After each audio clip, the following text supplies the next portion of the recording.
시청자 여러분 안녕하십니까. 하루의 뉴스를 정리해드리는 YTN 뉴스나이트입니다. 조금 전 발표된 민주당 경선에서 친문 전해철 후보가 탈락하는 등 마지막까지 친명 불패 흐름이 이어졌습니다. 올드보이들은 생활했는데 잠시 뒤 경선 결과 주요 내용 분석해보겠습니다. 지난 경선에서 박용진 의원을 누른 정봉주 의원, 과거 목발 경품 막말 파장이 일파만파입니다. 국민의힘은 5.18 폄훼 과거 발언 논란의 도태우 후보에 대해서 공천 유지 결정을 내리면서 파장이 일고 있는데요. 꺼진 말도 다시 봐야 하는 중요한 시점에 여야 모두 막말 경계령이 내려졌습니다. 총선 D-28 전국 현안 잠시 뒤 나이트 포커스에서 다뤄보고요. 수요일 뉴스나이트 오늘의 헤드라인 보시고 본격 출발합니다.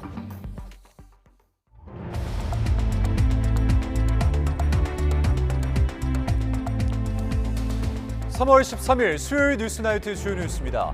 민주당 경선 결과 친문의 핵심 전해철 의원이 경선에서 탈락하며 이른바 비명행사 기조가 이어졌습니다. 국민의힘에서는 당 강세 지역 5곳에 지원한 국민추천 후보 면접이 진행됐습니다. 전국 19개 의대 교수들이 전공의와의 대화를 촉구하며 집단 사직을 예고했습니다. 정부는 명분 없는 행동이라며 국민을 잃게 될 거라고 경고했습니다.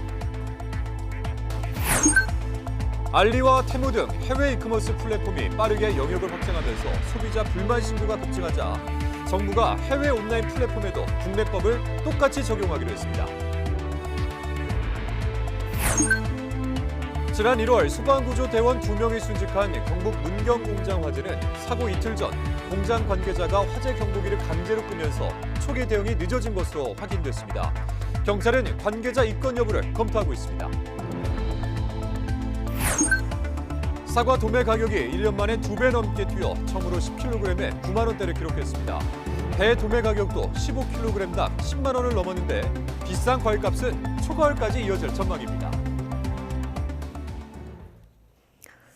네, 조금 전 발표된 더불어민주당 경선 결과 내용부터 알아보겠습니다. 민주당 친문 핵심 전해철 의원이 당내 경선에서 친명계 원외 인사에 패배해서 고배를 마셨습니다.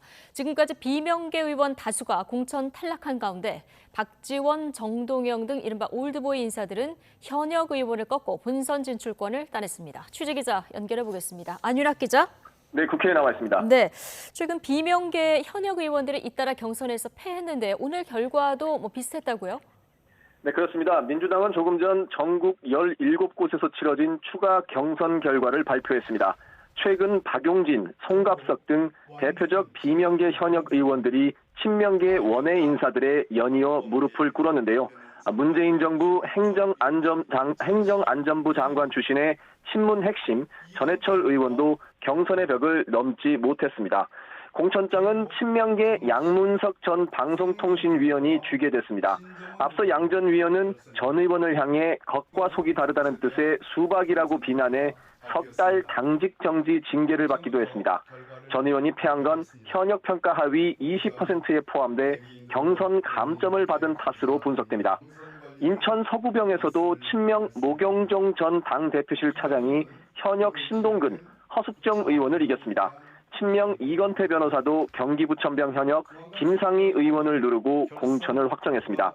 비명계 약세 속에 이른바 올드보이들의 약진은 두드러졌습니다.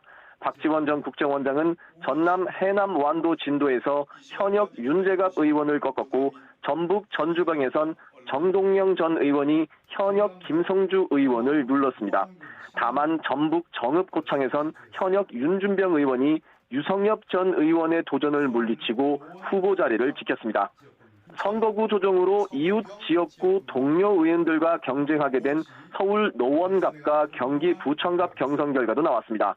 노원갑은 4선 우원식 의원이 재선 고용진 의원을 꺾고 공천을 확정했고 부천갑에선 김경협 의원이 탈락하고 서영석 유정주 의원이 결선에 진출했습니다. 경기 평택갑 홍기원, 전북 완주 진안무주 안호영, 전남 여수갑 주철현 의원 등은 총선 후보 자리에 안착했습니다. 지금까지 국회에서 YTN 안윤학입니다.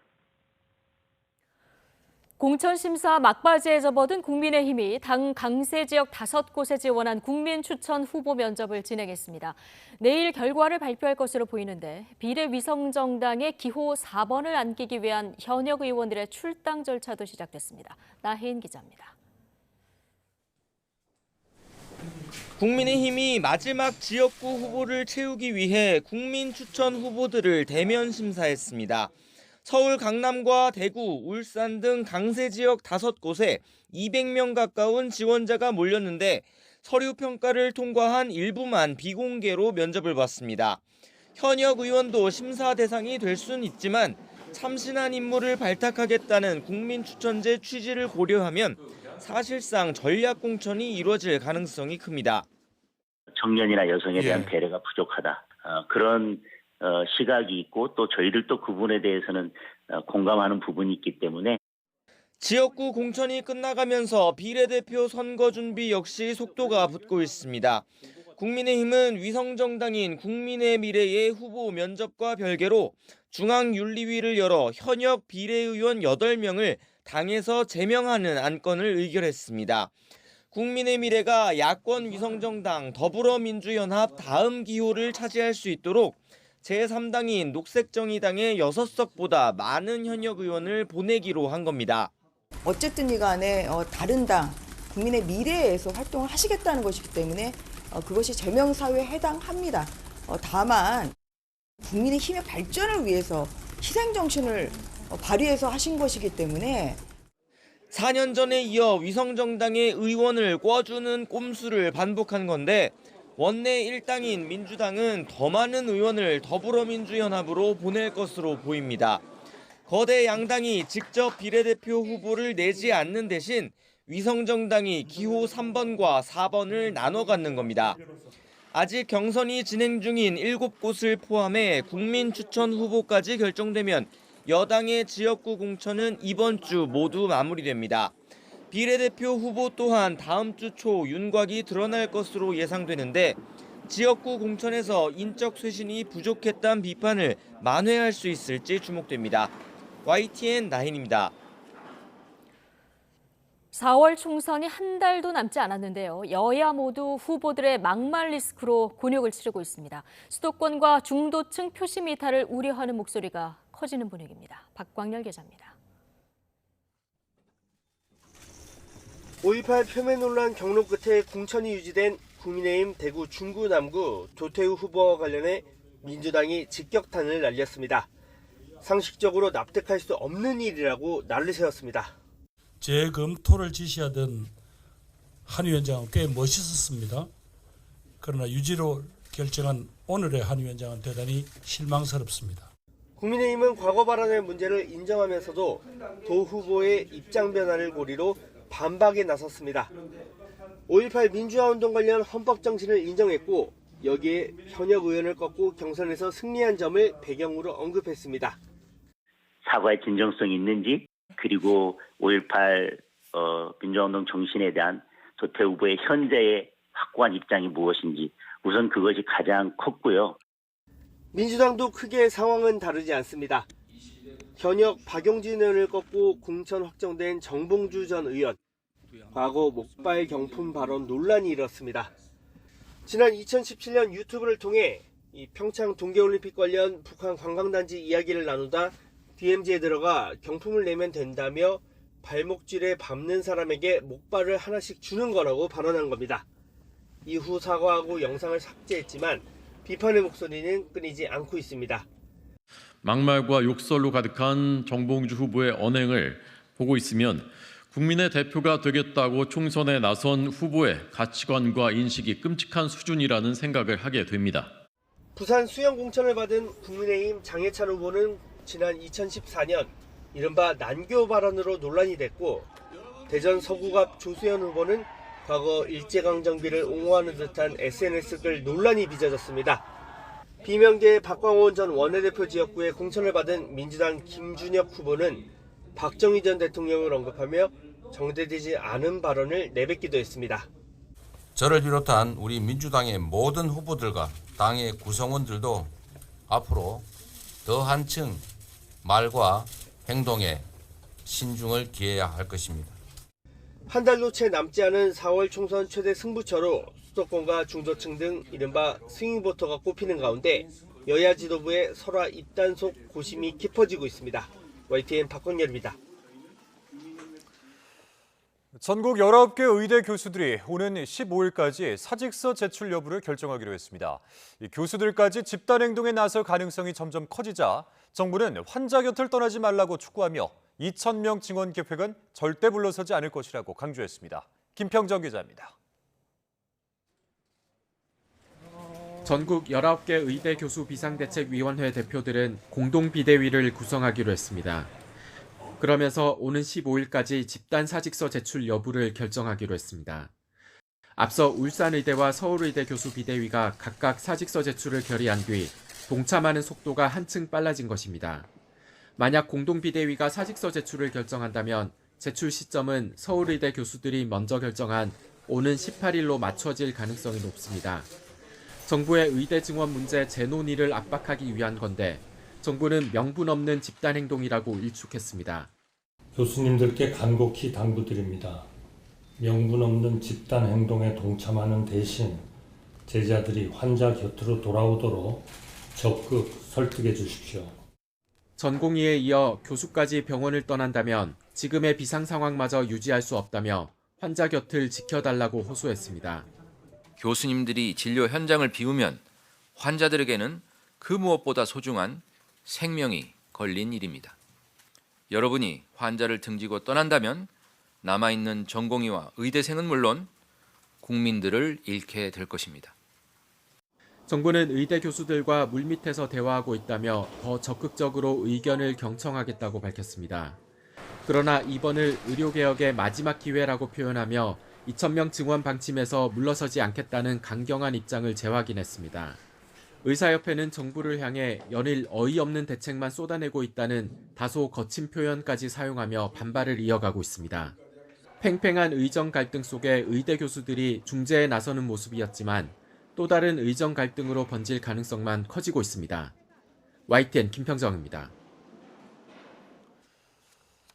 중증 환자 단체 한국중증질환연합회는 오늘 성명을 통해 전공의 집단 사직으로 중증 환자들은 생명을 위협받고 있다면서 병원을 떠난 의사들에게 복귀해달라고 요청했습니다. 그러면서 의료진의 이탈은 중증 질환자에게는 사형 선고나 마찬가지라면서 의대 교수들에게 가족이나 제자처럼 환자에게 애정을 가져달라고 호소했습니다. 전공에 이어 교수들의 사직 움직임까지 이어지면서 진료조차 제때 받지 못하는 환자들의 걱정과 불안은 더 커지고 있습니다. 정부는 의료 공백을 메우기 위해 새롭게 채용하는 의사 인력에 월 1,800만 원을 지원하는 등 비상진료 대책을 확대하고 있습니다. 김혜연 기자입니다. 요즘 대학병원을 찾아야 하는 환자들은 의사 만나기가 갈수록 더 어렵습니다. 중증질환 치료를 앞둔 환자와 가족들은 하루하루가 악몽입니다. 검사와 진료까지는 가능했으나 치료가 어렵다는 대답을 들었고 다른 한 곳은 지금 초진 예약 자체가 2달 뒤로 밀린 상태입니다. 전이가 될 수 있다는 불안함 속에서 마음을 잡지 못하고 이제 크게 불안해하고 길어지는 의료 공백을 메우기 위해 정부는 예비비와 건강보험 재정을 본격적으로 투입합니다. 야간 휴일 진료에 나선 공공병원에 393억 원을 지원하고 응급실 가산료와 전문의 수가 등을 올려줍니다. 또 대학병원이나 공공의료기관에서 의사를 채용하면 월 1,800만 원까지 지원해줍니다. 군의관과 공보의사 158명은 20개 병원에 배치돼 본격 근무를 시작했습니다. 하지만 의사협회는 이들의 숙련도를 문제 삼아 실효성이 낮다고 맹비난했습니다. 상당수는 인턴도 경험하지 않은 의사들로 병원 시스템과 업무 적응에 어려움을 겪고 있는 것으로 알려졌습니다. 무리한 차출에 의한 파견으로 인해 의료 현장의 혼란이 현실화된 것입니다. 일부 보건소에서 진료 차질이 빚어지는 등 지역 의료 공백 문제도 계속 지적되는데 정부는 어쩔 수 없다는 입장입니다. 좀 더 급하고 어려운 상황에 놓여 있는 국민들을 위해서 그렇게 자원을 좀 재배분하는 거라는 그런 상황을 좀 이해를 해 주십사. 정부는 상황을 봐서 군의관과 공보위 200명을 추가로 투입할 예정입니다. 또 적은 의사 인력으로 3차 병원 이상의 기능을 하는 전문 병원이 중요한 대안이 될 수 있다고 보고 지원 체계를 만들기로 했습니다. YTN 김혜은입니다. 전공의 집단 사직을 부추긴 혐의로 경찰 조사를 받는 대한의사협회 집행부가 조사 일자와 방식 등을 놓고 수사팀과 신경전을 벌이고 있습니다. 의협 측은 경찰이 윗선의 지침에 따라 체포영장 명분을 쌓기 위한 포석이라고 주장하는 반면 경찰은 강도 높은 수사를 거듭 강조하고 있어 갈등은 계속될 전망입니다. 윤태인 기자입니다. 전공의 집단 사직을 부추긴 혐의로 경찰에 출석한 이면택 대한소아청소년과 의사회장. 그러나 불과 1시간 만에 조사를 거부하고 귀가했습니다. 임 회장 측은 수사팀이 감정적이고 강압적인 언행을 이어갔고 출석 일정 조율조차 어려웠다고 주장했습니다. 경찰이 사실이 아닌 내용으로 비난한다고 유감을 표하자 임 회장 측은 경찰과의 통화 내용까지 언급하며 맞섰습니다. 통화 녹취록을 보면 수사팀은 지침이 있어 날짜 조율은 어렵고 특정한 날짜에 출석해야 한다고 강조합니다. 출석일을 놓고 임 회장 측 변호인과 경찰 사이에 신경전을 벌이기도 했습니다. 경찰은 이에 대해 피고발인들이 서로 말을 맞추지 못하게 같은 날에 소환하려고 했을 뿐 다른 의도는 없었다고 설명했습니다. 하지만 임 회장 측은 경찰이 윗선의 지침에 따라 체포영장을 신청하기 위한 명분을 만들려 했다고 주장하며 경찰에 수사관 기피 신청서를 제출했습니다. 앞서 소환 조사받은 노한규 대한의사협회 전 회장이 용산에서 자신에 대한 구속영장을 신청하라는 지시가 내려왔다는 말을 들었다고 SNS에 올린 것과 같은 맥락입니다. 의협 관계자들 반발이 이어지면서 신속하고 강한 수사를 진행하겠다는 윤익은 경찰청장의 예전 발언도 다시 주목받고 있습니다. 지난달 윤 청장은 법적 절차를 거친 뒤에도 고발인 조사에 출석하지 않겠다는 의사가 확인되면 이른 시일 안에 체포영장까지도 신청하겠다고 밝혔습니다. 통상적인 경우와 달리 한 차례 불출석만으로도 영장을 발부할 수 있다는 뜻으로 해석됐던 부분입니다. 이런 가운데 경찰은 이미 14시간 가까이 조사를 진행했던 김태구 대한의사협회 비대위원장과 박명하 비대위 조직강화위원장을 각각 다시 소환해 수사를 이어간다는 계획입니다. YTN 윤태인입니다.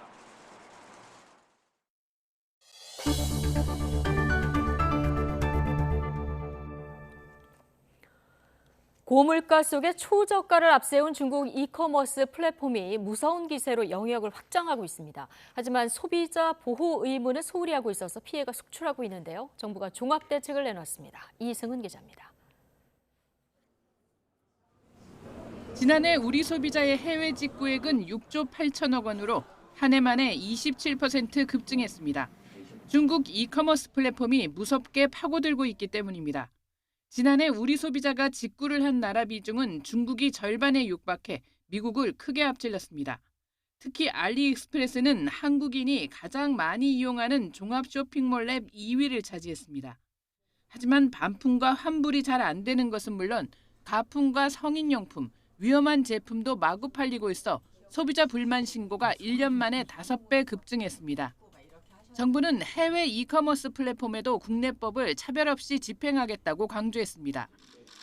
소비자 보호 의무가 명시된 전자상거래법을 제대로 지키고 있는지 감시와 조사를 강화하고 국내 대리인 지정을 의무화합니다.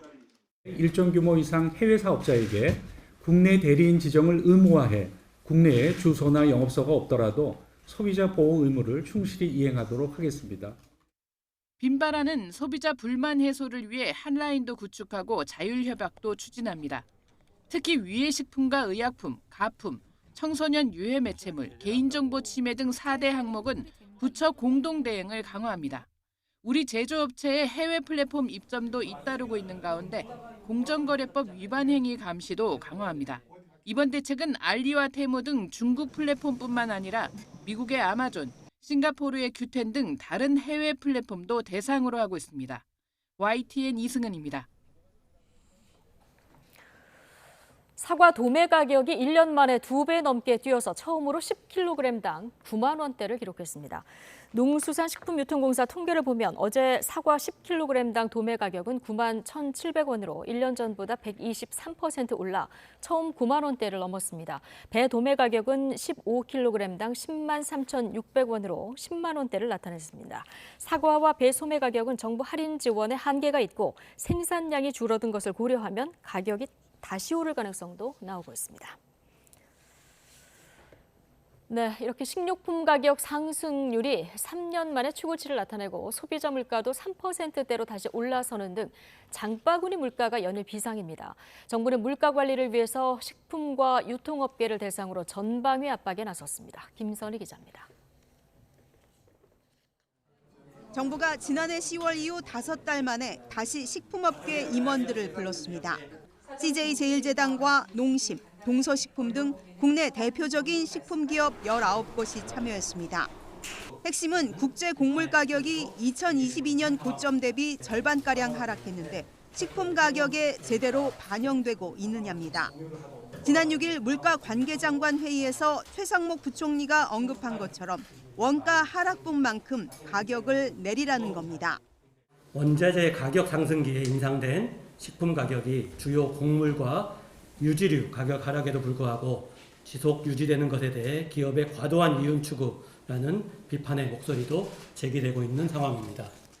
소비자 단체들도 현재 국제 시세 하락분을 반영해 밀가루, 식용유 가격과 가공식품 가격을 내려야 한다고 압박하고 있습니다. 하지만 식품업계는 국제 곡물 가격이 소비자가에 반영되려면 시차가 있는 데다 인건비 등 다른 상승 요인도 많다는 입장입니다. 사실 밀가루만 따진다라고 하면 원재료에서 재료비에서 30%밖에 차지하지 않습니다. 그러면 전 원가에서는 그게 크게 차지하는 비용은 아니거든요. 다만 지난해에도 국제 밀 시세 가격 하락으로 정부의 가격 인하 압박이 들어오자 라면 업계는 결국 줄줄이 가격을 인하했습니다. 정부는 물가 폭등의 상황이 엄중하다고 보고 유통업계 임원들도 불러 모았습니다. 다음 달까지 할인 행사를 집중적으로 추진하는 등 농축산물 가격 안정에 동참할 것을 요청했습니다. 최근 내수 소비가 갈수록 위축되는 데다 가공식품과 외식 물가 상승률이 전체 소비자 물가 상승률의 2배에 육박하고 있어 정부의 전방위 압박은 계속될 것으로 보입니다. YTN 김선희입니다. 네, 밤사이 중국발 스모그가 유입되면서 내일은 중부와 경북 지방을 중심으로 초미세먼지 농도가 짙어지겠습니다. 국립환경과학원은 대기 정체에 중국발 스모그 영향이 더해지면서 내일 수도권과 강원, 충청, 경북 지방의 초미세먼지 농도가 나쁨 수준까지 치솟겠다고 밝혔습니다. 특히 수도권 일부 지역은 내일 한때 세제곱미터당 50 마이크로그램을 넘는 고농도 미세먼지가 나타날 가능성이 있어 주의가 필요합니다. 중국발 스모그 공습은 이번 주말까지 이어질 것으로 보입니다. 지난 1월 소방구조대원 2명이 순직한 경북 문경 공장 화재에 대한 정부 합동조사 결과가 공개됐습니다. 사고 발생 이틀 전 공장 관계자가 화재 경보기를 강제로 끄면서 초기 대응이 늦어진 것으로 밝혀졌습니다. 김종경 기자입니다. 지난 1월 31일 문경 공장 화재 당시 내부에 남아있는 사람을 확인하기 위해 119 구조대원 4명이 3층에 진입했습니다. 이때 갑자기 폭발이 일어났고 현장에 고립된 구조대원 2명이 순직했습니다. 정부 합동조사 결과 불은 3층 전기튀김기 안전장치 불량으로 식용유가 가열되면서 시작됐습니다. 이 불이 식용유 저장 탱크로 옮겨 붙었고 천장과 실내 전체로 빠르게 퍼졌습니다. 화재에 취약한 샌드위치 패널 구조도 불을 더 빨리 번지게 한 원인입니다. 안전 불감증도 문제였습니다. 관계인이 화재 발생이 있던 2일 전에 소방설비 수신기 경종을 강제로 정지시켜 놓아 3층으로 불이 번진 상황에서 119에 신고된 것으로 드러났습니다. 현장 대응에도 미흡한 점이 드러났습니다. 화재 진압을 할 때 한쪽으로 열등을 배출하며 진압과 구조 활동을 해야 하는데 구획 화재 진압 전술이 제대로 지켜지지 않았습니다. 공장 내부에 있던 식용유 등 인화물질에 관한 정보 전달도 현장에서 정확하게 이루어지지 않았습니다. 결국 구조대원 4명이 3층 수색을 위해 개방한 출입문으로 공기가 유입되면서 내부에 있던 고온의 가연성 가스가 폭발했고 인명피해로 이어졌습니다. 소방청은 이번 조사 결과를 토대로 재난 현장 표준 절차를 개정하겠다고 밝혔습니다. 또 소방관 고립 등 안전사고가 발생했을 경우에는 신속 동료 구조팀을 편성해 즉각 투입하기로 했습니다. YTN 김종길입니다. 경북경찰청은 조만간 소방청에 추가 화재 실험 결과가 나오는 대로 이를 종합해 관계자 입건 여부와 혐의 등을 결정할 계획이라고 밝혔습니다. 특히 화재 이틀 전 공장 관계자가 경보기를 껐다는 소방청 발표에 관해서도 불이 커지는 데 어떤 영향을 미쳤는지를 확인해 수사 결과에 반영할 방침입니다. 윤석열 대통령이 오는 2027년까지 우주개발 예산을 1조 5천억 원 이상으로 확대하는 등 세계 5대 우주 강국을 목표로 전폭적인 지원을 약속했습니다. 한강, 반도체에 이어서 대한민국의 세 번째 기적은 우주의 기적이 될 거라고 강조했습니다. 조은지 기자입니다. 윤석열 대통령이 경남 사천의 카이 우주센터를 찾았습니다. 조립을 막 시작한 차세대 중형 위성과 다양한 장비를 살펴보며 연구진과 대화를 나눴습니다. 해상도 90cm라고 하면 500km에서 봤어요. 윤 대통령은 이어 대한민국 우주산업 클러스터 출범식에 참석해 5대 우주강국을 위한 위대한 여정을 출발한다고 선언했습니다. 대한민국 우주경제 발사!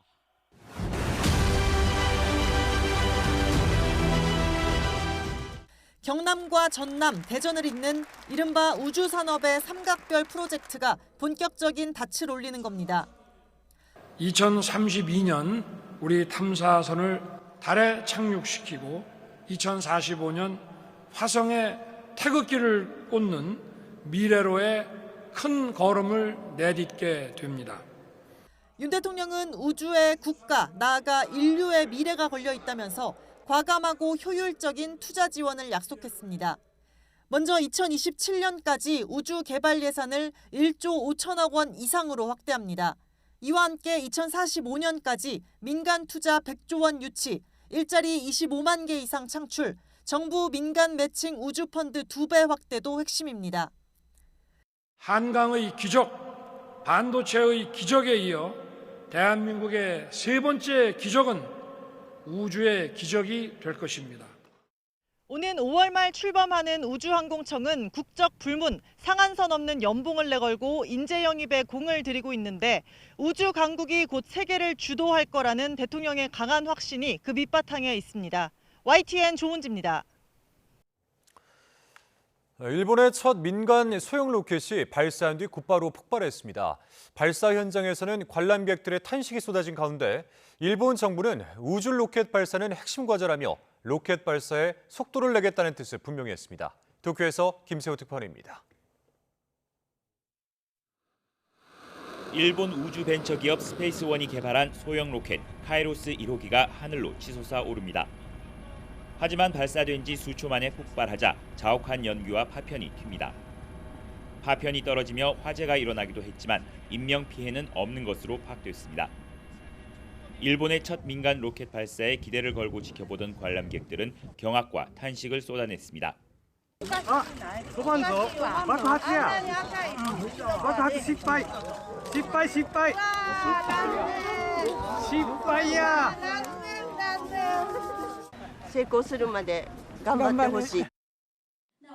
개발사인 스페이스원은 정확한 원인을 파악하고 있다며 재도전 의사를 밝혔습니다.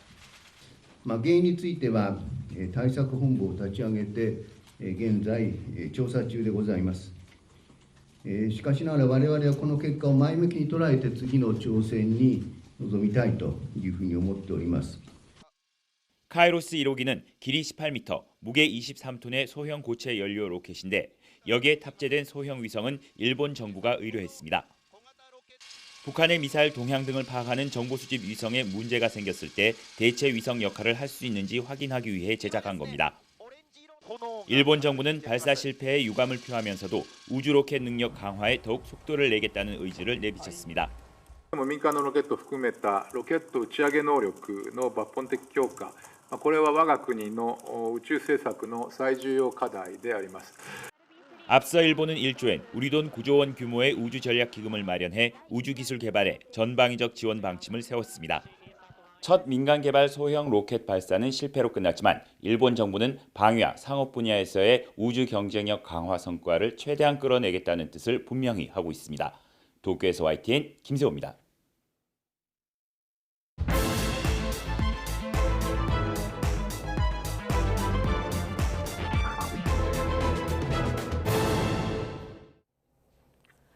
정치권 관심 뉴스들 짚어보는 나이트 포커스. 오늘은 송영훈 국민의힘 법률자문위원, 성치훈 민주당 정책위 부의장 두 분과 함께하겠습니다. 어서 오십시오. 안녕하십니까? 자, 민주당이 오늘 저녁에도 지역구 17곳 경선 결과를 발표했는데요. 친문 핵심 전해철 의원이 생존할까? 자, 이 부분이 가장 관심이었는데요. 자, 탈락했습니다. 현역 하위 감점이 좀 큰가 봐요.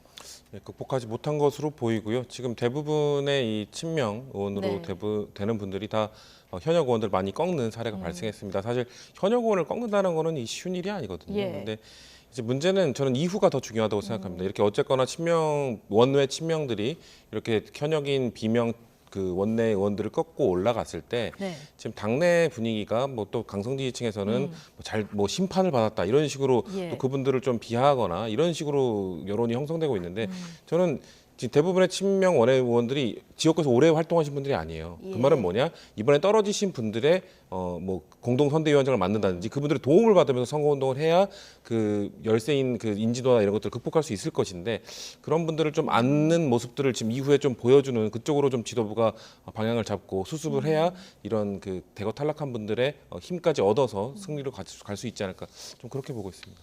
지금부터 발언을 특히 주의하고 좀 맞는 모습을 보여야 된다. 지금부터가 중요하다는 말씀 해주셨는데요. 사실 그 현역 감점 내기가 나왔을 때 그 정도 감점을 받아도 현역에 유리하다 이렇게 보시는 분들이 꽤 많았거든요. 근데 오늘 뭐 전해철 의원까지 봤을 때 이거 상당히 쉽지는 않은 이런 상황인 것 같아요. 전해철 의원 같은 경우는 이제 감점에 영향을 받았는지 아니면은 감점이 없었어도 패했는지는 지금 데이터가 공개되지 않아서 알 수는 없지만은 이제 원론적으로 우리가 20% 감산이라고 했을 때 55대 45가 나오면 지는 구조입니다. 55% 득표한 현역이 20% 감산을 받으면 44%가 되거든요. 그러면 44대 45가 돼서 지는 구조이기 때문에 굉장히 그 페널티가 큰 겁니다. 그러니까 10%를 앞서도 경선에서 지는 거거든요. 그리고 이제 그 전해철 의원뿐만이 아니고 이제 그 어제는 뭐 송갑석 의원, 도종환 의원, 그 전날은 박용진 의원 이렇게 보면은 이제 곳곳에서 하위자로 그 페널티를 받은 분들이 다 떨어지고 있어요. 그런 걸로 봤을 때 결국에는 민주당의 이 어떤 그 의원 평가가 과연 공정했는가에 관해서 그래도 공정했다는 주장이 있었지만 결과는 여전히 그것에 대한 의구심을 지울 수 없는 쪽으로 계속 나오고 있습니다. 일관된 흐름은 지금 좀 이어지는 이런 모습인데 조금 전에 이제 친명 원외 이야기를 해주셨는데 몇 군데 좀 보면은 무경종 전 당대표실 차장이고요. 그리고 이건태 변호사.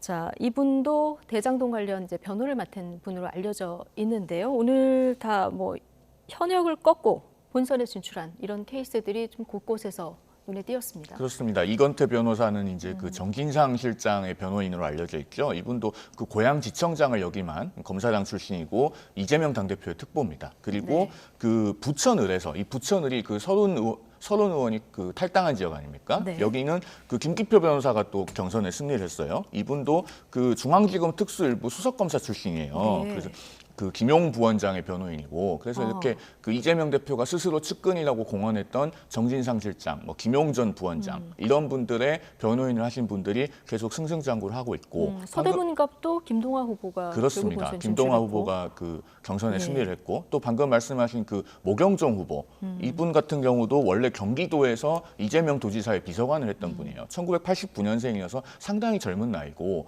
그런 나이에 현역 의원을 꺾고 경선에 승리한다는 것이 굉장히 어려운데 역시나 당대표 비서실 차장 경력에 힘입었는지 인천 서구병에서도 경선 승리를 했습니다. 이런 것이 지금 민주당 경선에서 굉장히 처음부터 끝까지 일관된 흐름으로 초지일관 나타나고 있다고 보입니다. 네, 초지일관 나타나는 흐름을 좀 볼 수 있다. 자, 올드보이들의 상환 여부도 귀환 여부도 관심이었는데요. 오늘 뭐 박지원 전 국정원장, 정동영 전 의원 다 본선 진출 확정 지었어요. 지금 참 놀랍습니다. 꺾은 것도 대단하고. 네. 근데 아마 박지원 의원은 이제 호남 지역이기 때문에 아마 당선도 유력한 상황인데요. 이번에 당선되시게 되면 이 헌정사상 최고령 지역구 당선자가 됩니다. 네. 역대 그 비례대표는 더 나이가 많으셨던 분이 있는데 지역구원은 그 국회 부의장을 하셨던 이용희 전 의원이 만 76세 당선됐던 게 역대 기록이었는데 예. 이거를 이번에 만 81세시거든요. 이 기록을 깨게 되는 놀라운 기록을 세우게 됐는데 저는 글쎄요 이런 분들 뭐 언제적 사람이냐 이런 비판도 있을 수 있으나 이분들이 뭐 지금 전략 공천을 받은 것도 아니고 경선을 이기지 않았습니까? 그런 것들이 참 대단하다고 생각이 들고 또 한편으로는 그런 게 있습니다. 이분들의 그 후배 세대 정치인들이 좋은 모습을 보여주지 못했기 때문에 그리고 저희 세대 청년 세대들도 뭔가 그 원로 세대보다 더 새로운 모습을 보여주지 못했기 때문에 그들에게 또 공간이 열린 것이 아닌가 이런 반성도 하면서 참 놀랍다는 반응들이 참 대부분인 것 같습니다. 참 놀랍다 이렇게 평가해 주셨는데 어떻게 보셨어요? 그러니까 그 민주당이 서대문 갑에서 이제 청년 전략 지역구 논란이 있지 않았습니까? 네. 사실은 이런 해남 완도 진도나 전주병을 청년 전략 지역구로 지정했으면 세대 교체가 자연스럽게 촉진이 됐을 거예요. 저는 이제 텃밭이니까요. 그렇습니다. 예. 박지원 전 국정원장이나 뭐 정동영 전 통일부 장관을 그분들의 어떤 생물학적 나이를 갖고 비판하고 싶은 생각은 없는데요. 박지원 원장은 1992년에 등원을 했고 정동영 전 장관은 1996년에 등원을 했습니다. 이분들이 30년 넘게 또는 30년 가까이 정치를 해왔는데 과연 한 세대보다 훨씬 넘는 기간을 계속 선출직을 할 수 있을 정도로 그러면 어떤 그 바뀐 세상을 선도하고 있는가? 그것에 대해서는 사실 좀 의문이 있거든요. 그래서 네. 민주당이 왜 이런 분들에 대해서는 적극적으로 어떤 세대 교체 드라이브를 걸지 않는지 사실 좀 의문이 들죠. 예, 세대 교체를 하려면 텃밭에서 하는 게 훨씬 더 쉬울 텐데 자, 이런 부분에 좀 의구심을 주셨고 서울 노원갑은 선거구가 지금 합구된 곳이라서 현역 의원들끼리 붙었습니다. 여기 고용진 의원 대 우원식 의원 대결이었는데 우원식 의원이 이겼네요. 아무래도 더 중량감이 있으신 분이고 아마 이 선거구 조정이 있을 거라는 예측이 나왔을 때부터 만약에 조정이 되면 고용진 의원이 가장 불리할 것이다라는 예측이 있었는데요. 예측과 크게 다름없는 결과가 나왔고 글쎄요 고용진 의원도 그래도 그 지역에서 국회의원을 계속 하셨던 분이기 때문에 그럼 고용진 의원을 그 지역에서 어떤 역할을 부여할 것인가 이런 것들이 우원식 의원이나 거기 또 엽주에 있고 있는 지금 생각이 안 나는데 같은 네. 의원들 민주당 의원들이 좀 같이 고용진 의원이 소외되지 않도록 손을 잡고 같이 함께 선거운동을 할 수 있는 그런 발판을 마련해 주는 게 필요한 남은 과제다라고 보고 있습니다. 예. 자, 민주당 지도부는 전원 공천을 받았다. 자, 이런 기사도 나오는데 맞습니까? 지금 거의 지금 당직을 맡고 있는 당직을 지도부와 맡고 있는 뭐 대변인직이나 이런 것들을 맡고 있는 지도부나 정책 당직을 의장 맡고 있는? 예, 그런 분들 거의 예. 100% 받은 걸로 알고 있습니다. 아, 그렇군요. 근데 반면에 우리 성춘 예. 부원장께서도 서대문갑 앞서 계속 얘기를 했습니다. 뭐 경선에 올라갔다가 갑자기 또 빠진 이런 경험도 갖고 계신데 공교롭게도 이제 당에 쓴소리를 했던 청년들은 모두 고배를 마셨다. 자, 이런 기사들도 나오던데요. 당내 분위기는 어떻습니까? 뭐 공교롭게 그렇게 된 건데 뭐 네. 쓴소리를 했기 때문에 뭐 공천을 받지 못했다라는 평가보다는 아직 그런 경선을 돌파할 만한 역량이 부족했지 않았나라고 저희들은 반성하고 그 부분들을 보완해야 된다고 생각하고요. 예. 글쎄요, 뭐 각자 뭐 지금 8명의 상황이 다 다르고 뭐 억울한 부분도 있고 그런 것들도 다 다르지만 어쨌거나 그런 것들을 그 단순히 쓴소리했다 그렇다고 해서 뭐 혹자는 뭐 멈출 수도 있겠지만 저는 뭐 그런 역할들을 멈추지 않을 거거든요. 그렇기 예. 때문에 그 저희가 부족한 부분을 극복하는 게 중요한 것이지 네. 뭐 쓴소리 했기 때문에 그렇게 됐다 이런 평은 좀 과한 것도 있는 것 같습니다. 멈추지 않아도 다음에 뭐 공천에서 붙을 수 있다. 네. 뭐 노력해봐야죠. 알겠습니다. 상당히 겸손한 이제 발언 해주셨는데.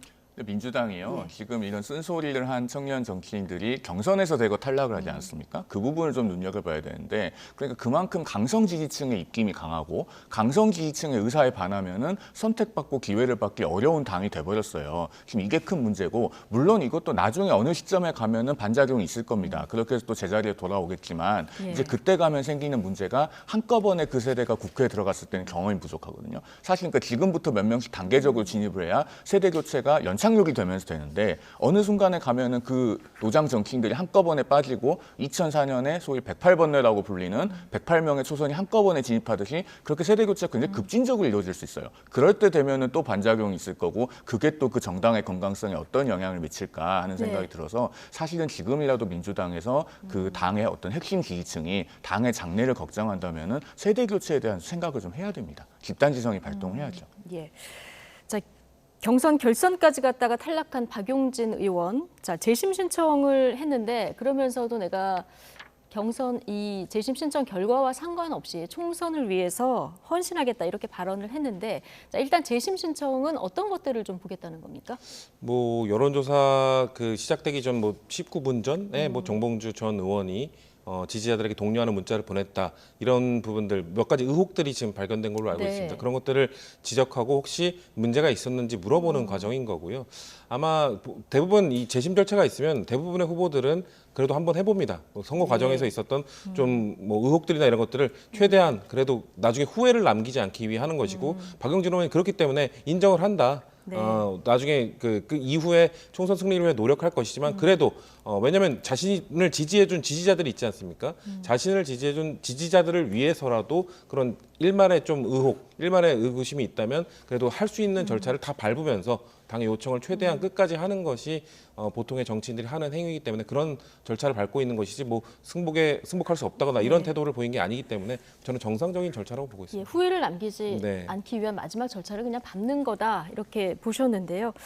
사실 조금 박해로 묶였었던 조응천 그리고 금태섭 전 의원이 어제 사실 러브콜도 좀 보내지 않았습니까? 박용진 의원을 향해서. 근데 오늘 이렇게 내가 뭐 재심 결과에 상관없이 당에 남아서 헌신하겠다 이 발언을 한 것으로 보면 사실상 거절한 건데 민주당에서의 앞으로 정치인 박용진의 입지 또 어떻게 전망하십니까? 일단은 박용진 의원 경선 결과가 월요일에 나올 때요. 저는 그래도 박용진 의원을 혹시 민주당 지지층의 어떤 집단 지성이 작동해서 살려주지 않을까 하는 생각도 했었습니다. 그런데 이제 박용진 의원이 서울 지역에서 비명계의 마지막 입세처럼 됐잖아요. 그런데 우리가 그 오웬리의 소설 마지막 입세를 읽어봐도 마지막 입세는 그 이웃집 할아버지가 밤새도록 그 폐렴에 걸려가면서 그려서 붙여놓는 거 아닙니까? 네. 그렇게 일부러 그려서 붙여놓지 않으면은 떨어지는 게 마지막 입세의 운명이에요. 결국에는 그래서 그 박용진 의원이 경선에서 패배를 했는데 아마 박용진 의원의 생각은 이런 것 같아요. 그 페널티가 없었으면 어쨌든 근소하게나마 경선에서 이겼거든요. 네. 그러면 4년 뒤를 생각하면은 본인이 그 지역에서 재기할 수 있다고 생각을 하는 것 같고요. 그다음에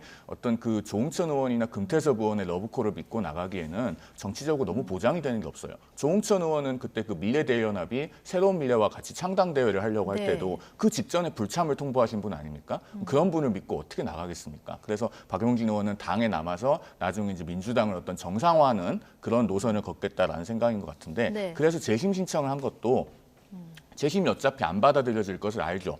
그 하위자로 평가받았을 때도 재심 신청했는데 바로 기각됐거든요. 아는데 그 과정을 폭로하고 싶었던 것 같아요. 그러니까 네. 1차 투표에서 본인의 득표율도 알려주지 않았다는 거 아닙니까? 예. 절차적으로 어떤 최소한의 공정성을 잃어버린 거거든요. 그래서 재심 신청하면서 그런 것들을 언론에 알리고 과정을 드러내고 그렇게 해서 차후에 이제 포스트 이재명 이라고 하는 어떤 때가 온다면 네. 그때를 대비해서 그런 것들을 축적하기 위한 그런 생각을 하고 있는 것이 아닌가 예. 보여집니다. 자, 여당의 하태경 의원도 사실 어제 경선에서 패하면서 원데이터 공개를 요구했고 오늘 사무총장도 면담을 한 것으로 전해지는데 그럼 앞으로 어떤 절차를 밟는 겁니까?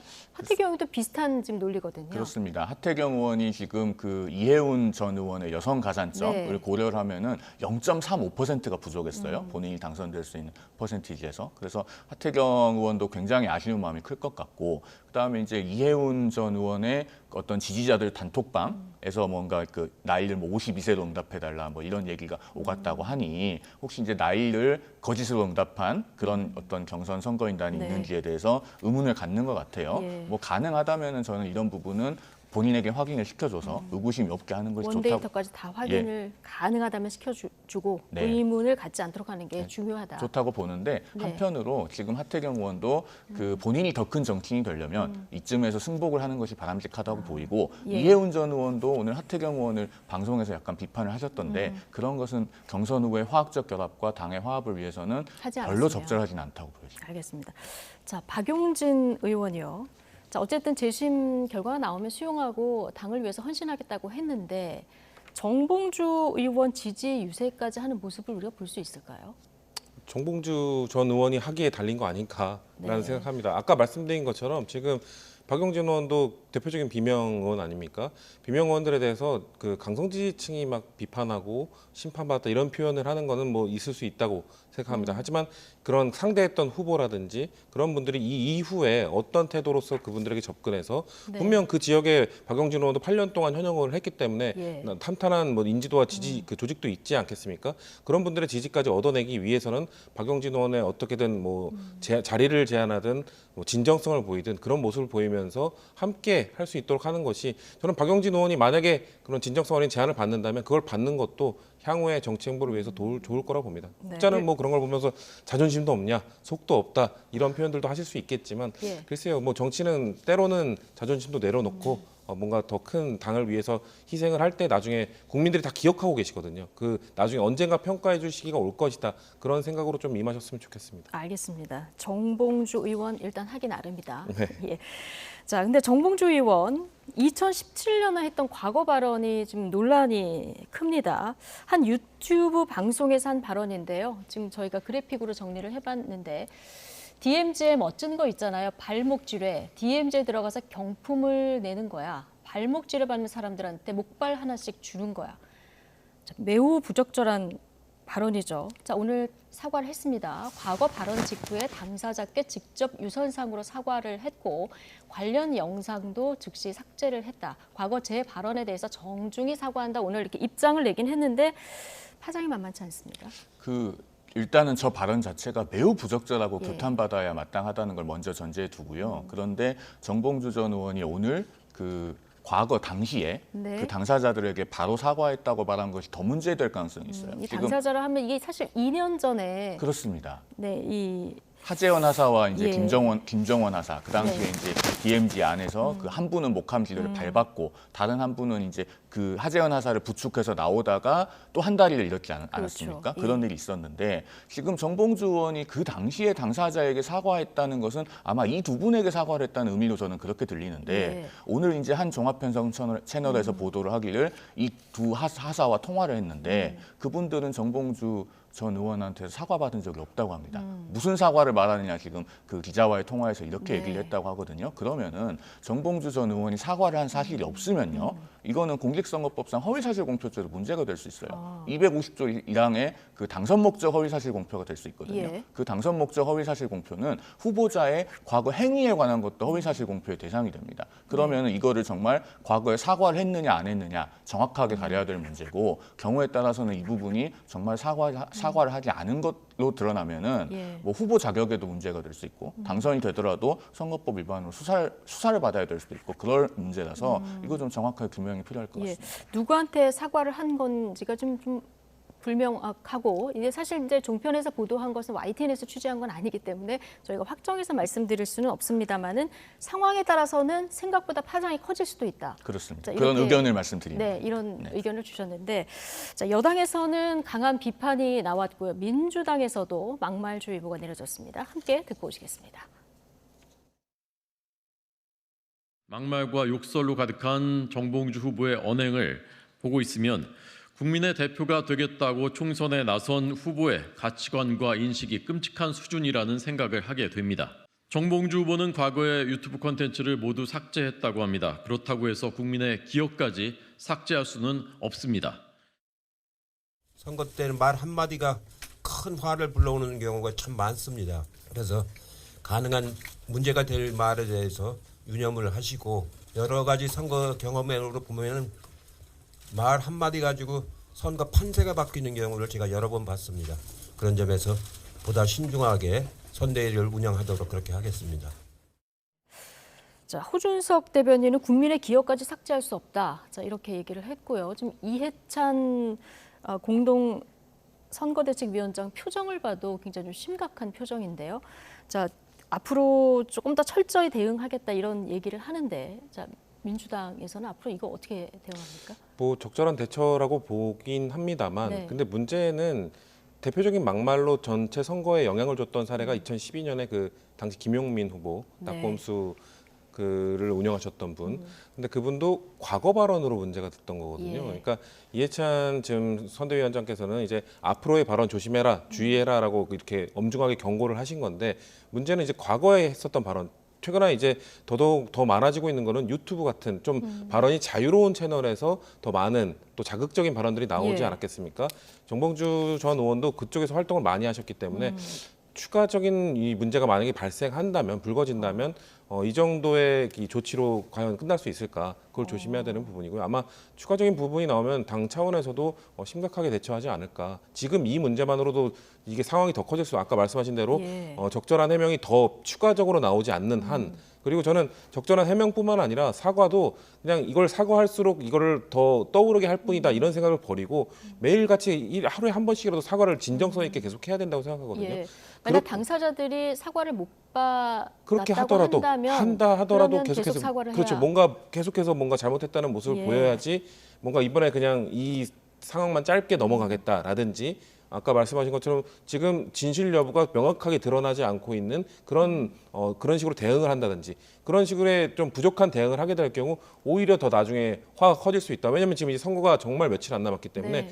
이걸 점점 더 뒤로 미루다가 본선거 기간에 만약에 터지게 되면 당과 자신의 선거뿐만 아니라 전체 선거에 큰 영향을 줄 수 있거든요. 그렇기 때문에 당 차원에서도 앞으로 말을 조심해라가 아니라 이거에 대해서 철저히 소명하고 당내에도 뭔가 자료를 제출해라 이런 좀 강한 조치가 네. 있어야 될 거라고 좀 보고 있습니다. 지금 후보들마다 과거 본인이 쓴 SNS 글이나 유튜브 영상에 혹시 문제가 되는 거 없나 좀 들여다보고 있지 않을까 생각이 드는데 뭐 국민의힘도 과거 발언 때문에 논란이 된 게 좀 예외는 아닙니다.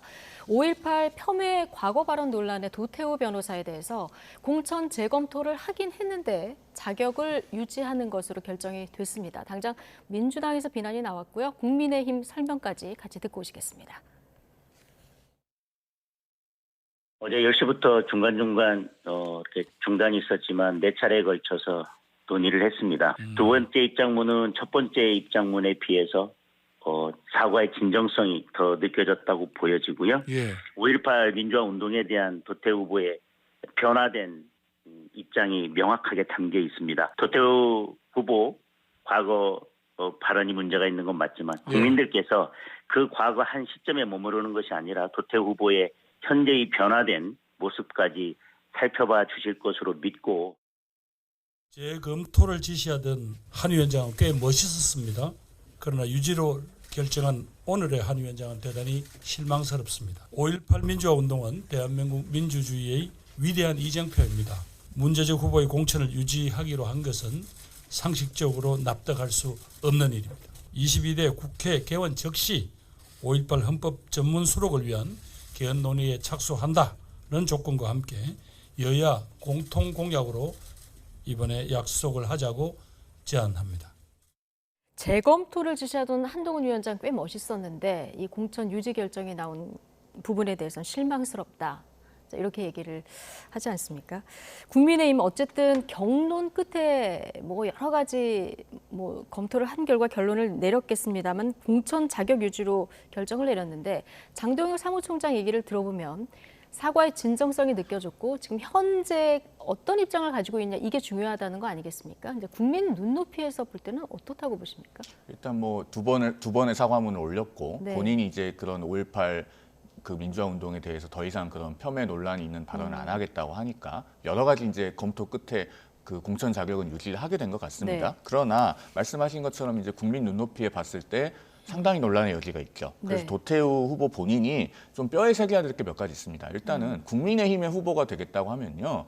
당의 당원부터 잘 읽어봐야죠. 국민의힘은 당원 전문에 뭐라고 하고 있냐면요. 자유민주주의를 공고히 한 뭐 4.19, 부마항쟁 쭉쭉 얘기하면서 5.18 민주화운동 등 네. 그 정신을 이어간다 이렇게 돼 있어요. 당원 전문에 들어가 있습니다. 자유민주주의를 공고히 한 5.18 민주화운동이라고 들어가 있어요. 그러면 무슨 북한 개입설이 이런 거 얘기할 여지가 없는 거고요. 그다음에 이 문제는 사실은 1980년에 광주 민주화운동 당시에 광주 현장에서 취재한 조갑재전 월간조선 편집장의 책에서 이미 다 정리된 얘기입니다. 예. 조갑재전 편집장은 자타가 공인하는 보수 언론인 아닙니까? 그분이 책에서 뭐라고 말했냐면 북한군 개입 주장에 동조하는 것은 위험하다. 당시 시위대는 반정부적이었지만 친북적이진 않았다. 시위대가 간첩 같은 사람이 끼어 있다고 군 당국에 신고하기도 네. 했었다. 그리고 김일성은 오판 말라는 구호가 늘 나왔다. 이런 거를 책에다가 쭉 이렇게 루프처럼 쓰고 있어요. 그러면서 뭐라고 말씀하시냐면 진실 위에 정의를 세워야지 정의 위에 진실을 세우려고 해서는 안 된다. 신념보다 사실이 중요하다. 이렇게 얘기하거든요. 네. 이런 어떤 책의 내용을 도태 후보가 저는 좀 꼭 읽어보고 예. 뼈에 새겼으면 하는 그런 바람이 네. 있습니다. 국민의힘 결정은 좀 아쉽습니까? 개인적으로는 아쉽습니다. 개인적으로. 예, 알겠습니다. 자, 이 도태우 후보의 발언 말고도 지금 일제 강점기를 옹호하는 듯한 발언도 과거 발언도 있었어요. 대전 서구갑의 조수현 후보 과거 발언도 지금 좀 논란이고요. 민주당으로 가보면 김준혁 후보의 또 박정희 전 대통령에 대한 발언도 논란이라서 지금 이 과거 발언 논란이 되는 후보들이 굉장히 많은 이런 상황이거든요. 예. 좀 뭐 서로 못하기 싸움을 하고 있는 것 같아요. 또 민주당 입장에서는 국민의힘 이런 설화가 터질 때마다 뭐 다행이다라고 생각할지 모르겠으나 국민들 입장에서 봤을 때는 이건 다행인 게 아니라 처참한 거거든요. 양쪽 예. 정당 모두 서로가 이렇게 납득할 수 없는 발언들이 계속 나오고 있고 글쎄요. 저는 한동훈 위원장이 뭐 민주당도 지금 좀 더 강하게 대처해야 된다고 생각하지만 아쉬운 건 이겁니다. 민주당도 설화 문제를 제대로 정리하지 못하면 이런 부분에 대해서 더 강하게 비판하지 못하는 입장이 되지 않겠습니까? 한동훈 위원장도 전 마찬가지입니다. 그렇게 운동권 청산론을 이야기하셨던 분이 이런 운동권, 민주화 운동을 폄하하는 발언에 대한 이런 것들을 청산해야지 이런 것들에 침묵하고 계신 것들은 매우 비겁한 행동이라고 생각을 하고요. 한동훈 위원장이 아마 또 그 기자들 백불에서 아마 질문을 받게 될 겁니다. 민주당에서 이거에 대해서 비판했는데 어떻게 생각하시냐. 저는 예상하면 한동훈 위원장이 민주당이 그러던가요? 하면서 민주당이 그럴 자격이 있는 정당이던가요? 하면서 아마 본질은 피해가는 또 흐리는 무르리기 전략을 또 펼치실 것 같은데 네. 이런 거에 대해서는 양당 모두 좀 솔직하게 인정할 건 인정하고 잘못한 건 잘못했다고 국민들께 보고 드릴 때 국민들이 또 그런 것들 다 누가 인정을 하고 누가 남탓만 했는지 기억하실 거라고 보기 때문에 좀 민주당에서도 좀 더 적극적으로 이런 대응하고 사과할 필요가 있다고 생각합니다. 네, 지금부터는 뭐 누가 실수 안 하냐 이 싸움일 수도 있는데 여야 모두 그래서 막말 경계령이 지금 내려진 상황이고요. 자, 이번 총선 어느 때보다 초박빙 구도가 될 거다. 자, 이런 뭐 예측들도 있는데요. 접전적 여론조사들이 뭐 언론사별로 꽤 많이 쏟아지고 있는데 오늘 마침 또 YTN 여론조사도 있어서 몇 군데 좀 살펴보도록 하겠습니다. 가장 관심지역 명룡대전이 벌어지는 인천 계양을인데요. 자, 이재명 민주당 대표 42%, 원희룡 전 장관 39%, 뭐 오차 범인의 접전이에요. 원래 이제 인천 계양을은요. 지난 2022년 6월 보궐선거 때 이재명 후보와 윤영선 후보의 표차가 10.5%였습니다. 거기서부터 출발하는 선거거든요. 그리고 저런 선거구는요.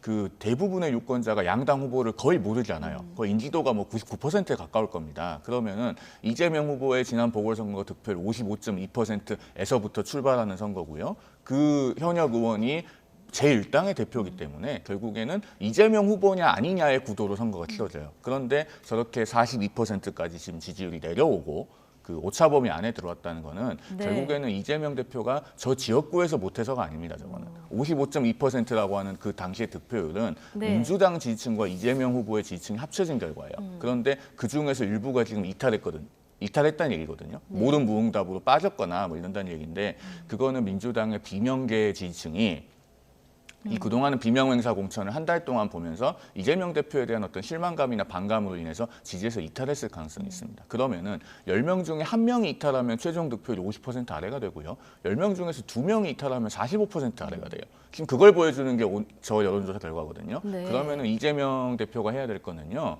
사실은 저 지역을 많이 돌아다닌다고 해결될 문제가 아니고요. 당의 어떤 노선이나 당내 화합 이런 걸 통해서 정말 어떤 독선적이고 독주하는 정치인이 아니라는 걸 보여줘야 저 지역에서 민심 회복이 가능할 거고 만약에 남은 기간 동안에 그걸 못하면은 원희룡 후보가 그 반대급부를 흡수하게 될 것이다. 저는 그렇게 봅니다. 네, 뭐 여론조사마다 이제 오차 범위나 접전 비슷한 흐름이 나타나는 지역 계양을 보셨고요.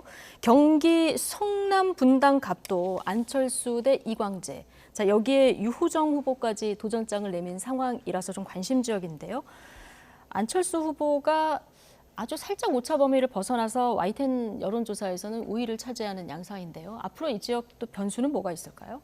글쎄요, 전 이광재 전 지사가 일단 지역에 간 지 얼마 되지 않았습니다. 아마 스며드는데 좀 시간이 걸릴 거라고 보고요. 그러기엔 또 시간이 얼마 안 남았다라고 보실 수도 있지만 참 선거를 잘하시는 분이거든요. 이전 강원도지사 선거부터 해서 그 강원도 지역 국회의원 선거를 할 때도 보면은 좀 지역 구석구석을 밟고 다니면서 유권자들을 만나고 다니면서 좀 지지세를 올리는 그런 전략, 그런 모습들을 항상 보여줬기 때문에 이제 아마 원래 종로에서 선거를 준비하시다가 넘어갔기 때문에 얼마나 그 남은 시간 동안 그 본인의 그 가치를 지역구민들이 보여주느냐 거기에 달린 거라고 보고요. 지역구 자체는 워낙 불리한 지역입니다. 워낙 지난 선거 때 사실상 수도권을 거의 121석 중에 100석 이상을 민주당이 휩쓸었던 그런 선거에서도 국민의힘이 의석을 당시 김은혜 후보가 그렇죠. 그 김은혜 전 수석이 이겼던 지역이기 때문에 그만큼 지금의 여당에게 유리한 선거 구도가 있는 곳은 맞으나 더구나 또 지금 진보당이 아니죠.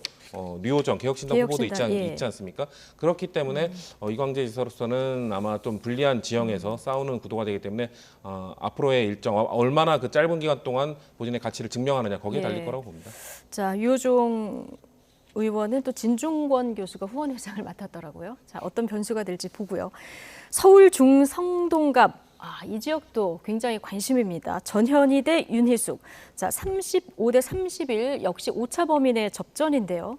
자, 이 지역은 어떤 부분을 좀 눈여겨봐야 될까요? 저 지역에서 눈에 들어오는 거는요. 이제 임종석 전 실장의 컷오프와 관련해서 정말 언론에서 한 달 이상 아주 뜨겁게 보도한 지역이거든요. 그럼에도 불구하고 지금 모든 무응답이 31%나 돼요. 이 표심이 어디로 갈 거냐가 저는 관건이라고 봅니다. 그러니까 그 지금 전현희 전 위원장이 이제 임종석 전 실장이 컷오프되고 들어오면서 뭔가 이 지역에 연착륙을 못했거든요. 약간 경착륙을 한 느낌이 있어요. 처음에 선거운동을 시작했을 때도 임종석 전 실장이 승복한다는 메시지가 처음에 안 나왔고 그런 상황에서 이제 최근에는 임종석 전 실장이 백의종군 한다고 했지만 과연 또 저 지역의 선거를 얼마나 도울 것인가. 그다음에 다른 한편으로 만약에 임종석 전 실장이 적극적으로 결합해서 도운다면 이제 어떤 임종석 전 실장의 86 운동권 내지는 문재인 정부 비서실장 이미지가 오버랩이 될 건데 그건 또 한편으로 어떤 반작용이나 부작용이 있을 것인가 이런 것들 종합적으로 봐야 되고요. 어쨌든 뭐 경륜 있는 두 여성 후보 간의 대결이니까 끝까지 결과를 지켜봐야 될 것 같습니다. 백의종군 선언에 임종석 전 실장이 좀 적극적으로 지원 유세에 나서느냐. 자, 이것도 지켜볼 이런 변수가 아닐까 싶고요. 경남 양산을은 뭐 전직 경남도지사끼리의 경쟁이라서 관심인데요. 김태우 후보가 상대적으로 좀 험지인 곳을 옮겨달라고 해서 재배치된 이런 경우 아니겠습니까? 뭐 여론조사마다 좀 앞서거니 뒤서거니 하는 이런 접전지예요. 그렇게 만든 것 자체가 김두관 의원이 얼마나 대단한 사람인가를 보여주는 것 같아요. 김두관 의원이 갖고 있는 이런 정치 이력을 보면 거의 입지전적인 인물 아닙니까? 이장 출신이 지금 장관을 거쳐 국회의원까지 하고 도지사도 했던 경력을 갖고 있는 분인데 그렇기 때문에 어떻게 보면 여당의 텃밭에서 김태호라는 또 김태호 전 지사 지금 의원도 상당히 입지전적인 인물이기 때문에 그런 의원을 상대로 엎치락 뒤치락하는 여론조사 결과를 만들어냈다는 것 자체가 정말 김두관 의원의 개인 힘이 아닌가. 그래서 사실 민주당 내에서도 그 서병수 의원이라든지 김태호 의원들 다 지금 민주당 의원들 현역 의원들을 잡기 위해 보내지 않았습니까? 그 과정 속에서도 뭐 그 경남에 있는 김두관 의원 그리고 부산에 있는 전재수 의원처럼 정말 지역을 갈고 닦은 분들은 두렵지 않다라는 평가를 했었기 때문에 아마 이 결과도 아마 흥미롭게 다들 지켜보고 있지 않을까 그렇게 생각합니다. 예. 자, 사실 총선하면 인물 구도 바람 얘기 많이 하는데요. 한동훈 위원장이 좀 험지 많이 돌아다니면서 분위기도 많이 일으켰고 그리고 지지율도 많이 올렸고 뭐 그 한동훈 위원장 가면은 뭐 대선 유세장 방불케 한다 이런 얘기도 나오는데 지금 최근에 들어서 지지율이 좀 주춤하고요. 격전지에서도 험지를 갔지만 여전히 거기서 뚫고 나오지는 못하는 이런 상황이거든요. 지금 최근에 이 주춤거리는 이유는 어디에 있다고 보십니까? 저는 별로 그렇게 심하게 걱정을 하진 않아요. 왜냐하면요, 정당의 지지율이나 후보의 지지율이라고 하는 거는요, 그 아이들 키 크는 거하고 되게 비슷합니다. 우리 아이들이 키 클 때 보면은요, 이렇게 선형으로 뭐 한 달에 1cm씩 균일하게 0.1cm씩 균일하게 크지 않잖아요. 잘 먹고 잘 자고 하고 있으면요, 이게 계단식 성장을 하기 때문에 어느 시점에 가면은 안 크는 듯 하다가 또 확 올라옵니다. 그러니까 지지율이라고 하는 건 올라오다가 또 정체기가 있고 또 잘하면 올라가고 이런 거거든요. 그래서 지금 그 한동훈 비대위원장이 이제 그 지역을 다니면은 일단 첫 번째 방문을 하면은 그 지역의 후보들의 인지가 더 되는 효과가 있습니다. 한동훈 위원장이 사람 많이 모인 데서 가서 손 들어주고 주목을 받고 그게 또 입소문이 나잖아요. 일단 인지가 됩니다. 근데 그거 한 번으로 끝나는 게 아니고 저렇게 험지라고 하는 곳들을 이기려면요, 두 번, 세 번 가야죠. 계속 가서 그 다음에는 그 지역에서 마이크로 타겟팅 된 공약을 갖고 뭘 해줄 건지를 구체적으로 얘기를 하고 네. 예를 들면 이제 수원이나 영등포 같은 데 가면은 철도 지하화를 할 포스트를 가서 그 현장에 가서 얘기를 하지 않았습니까? 이제 그런 거 말고 조금 더 구체적인 거를 그 지역 후보들과 결합이 돼서 예. 직접 가서 얘기를 하는 과정을 한 두어 번 거쳐야죠. 수원벨트라든가 뭐 기타 계단식으로 등등에서. 올라간다. 그렇습니다. 근데 야권의 최근 이 정권 심판론이 만만치 않거든요. 물론 만만치 않죠. 예. 그리고 그렇기 때문에 더 이제 포지티브한 아젠다를 개발해서 내놔야 되고 네.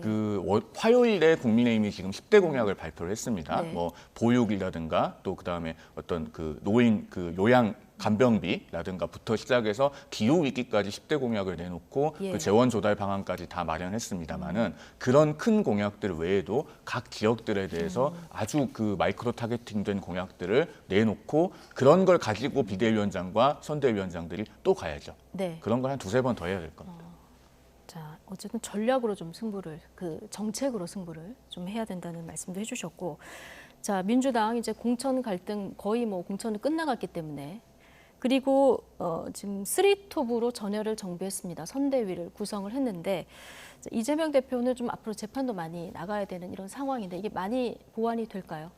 일단 전 김부겸 전 총리의 합류가 아마 큰 힘이 될 거라고 봅니다. 그 지금 지지율의 반등이나 이런 것들도 김부겸 전 총리의 합류, 뭐 임종석 전 실장의 당에 그 백의종군을 하겠다라는 선언 예. 이런 것들이 종합적으로 나타난 결과라고 보고요.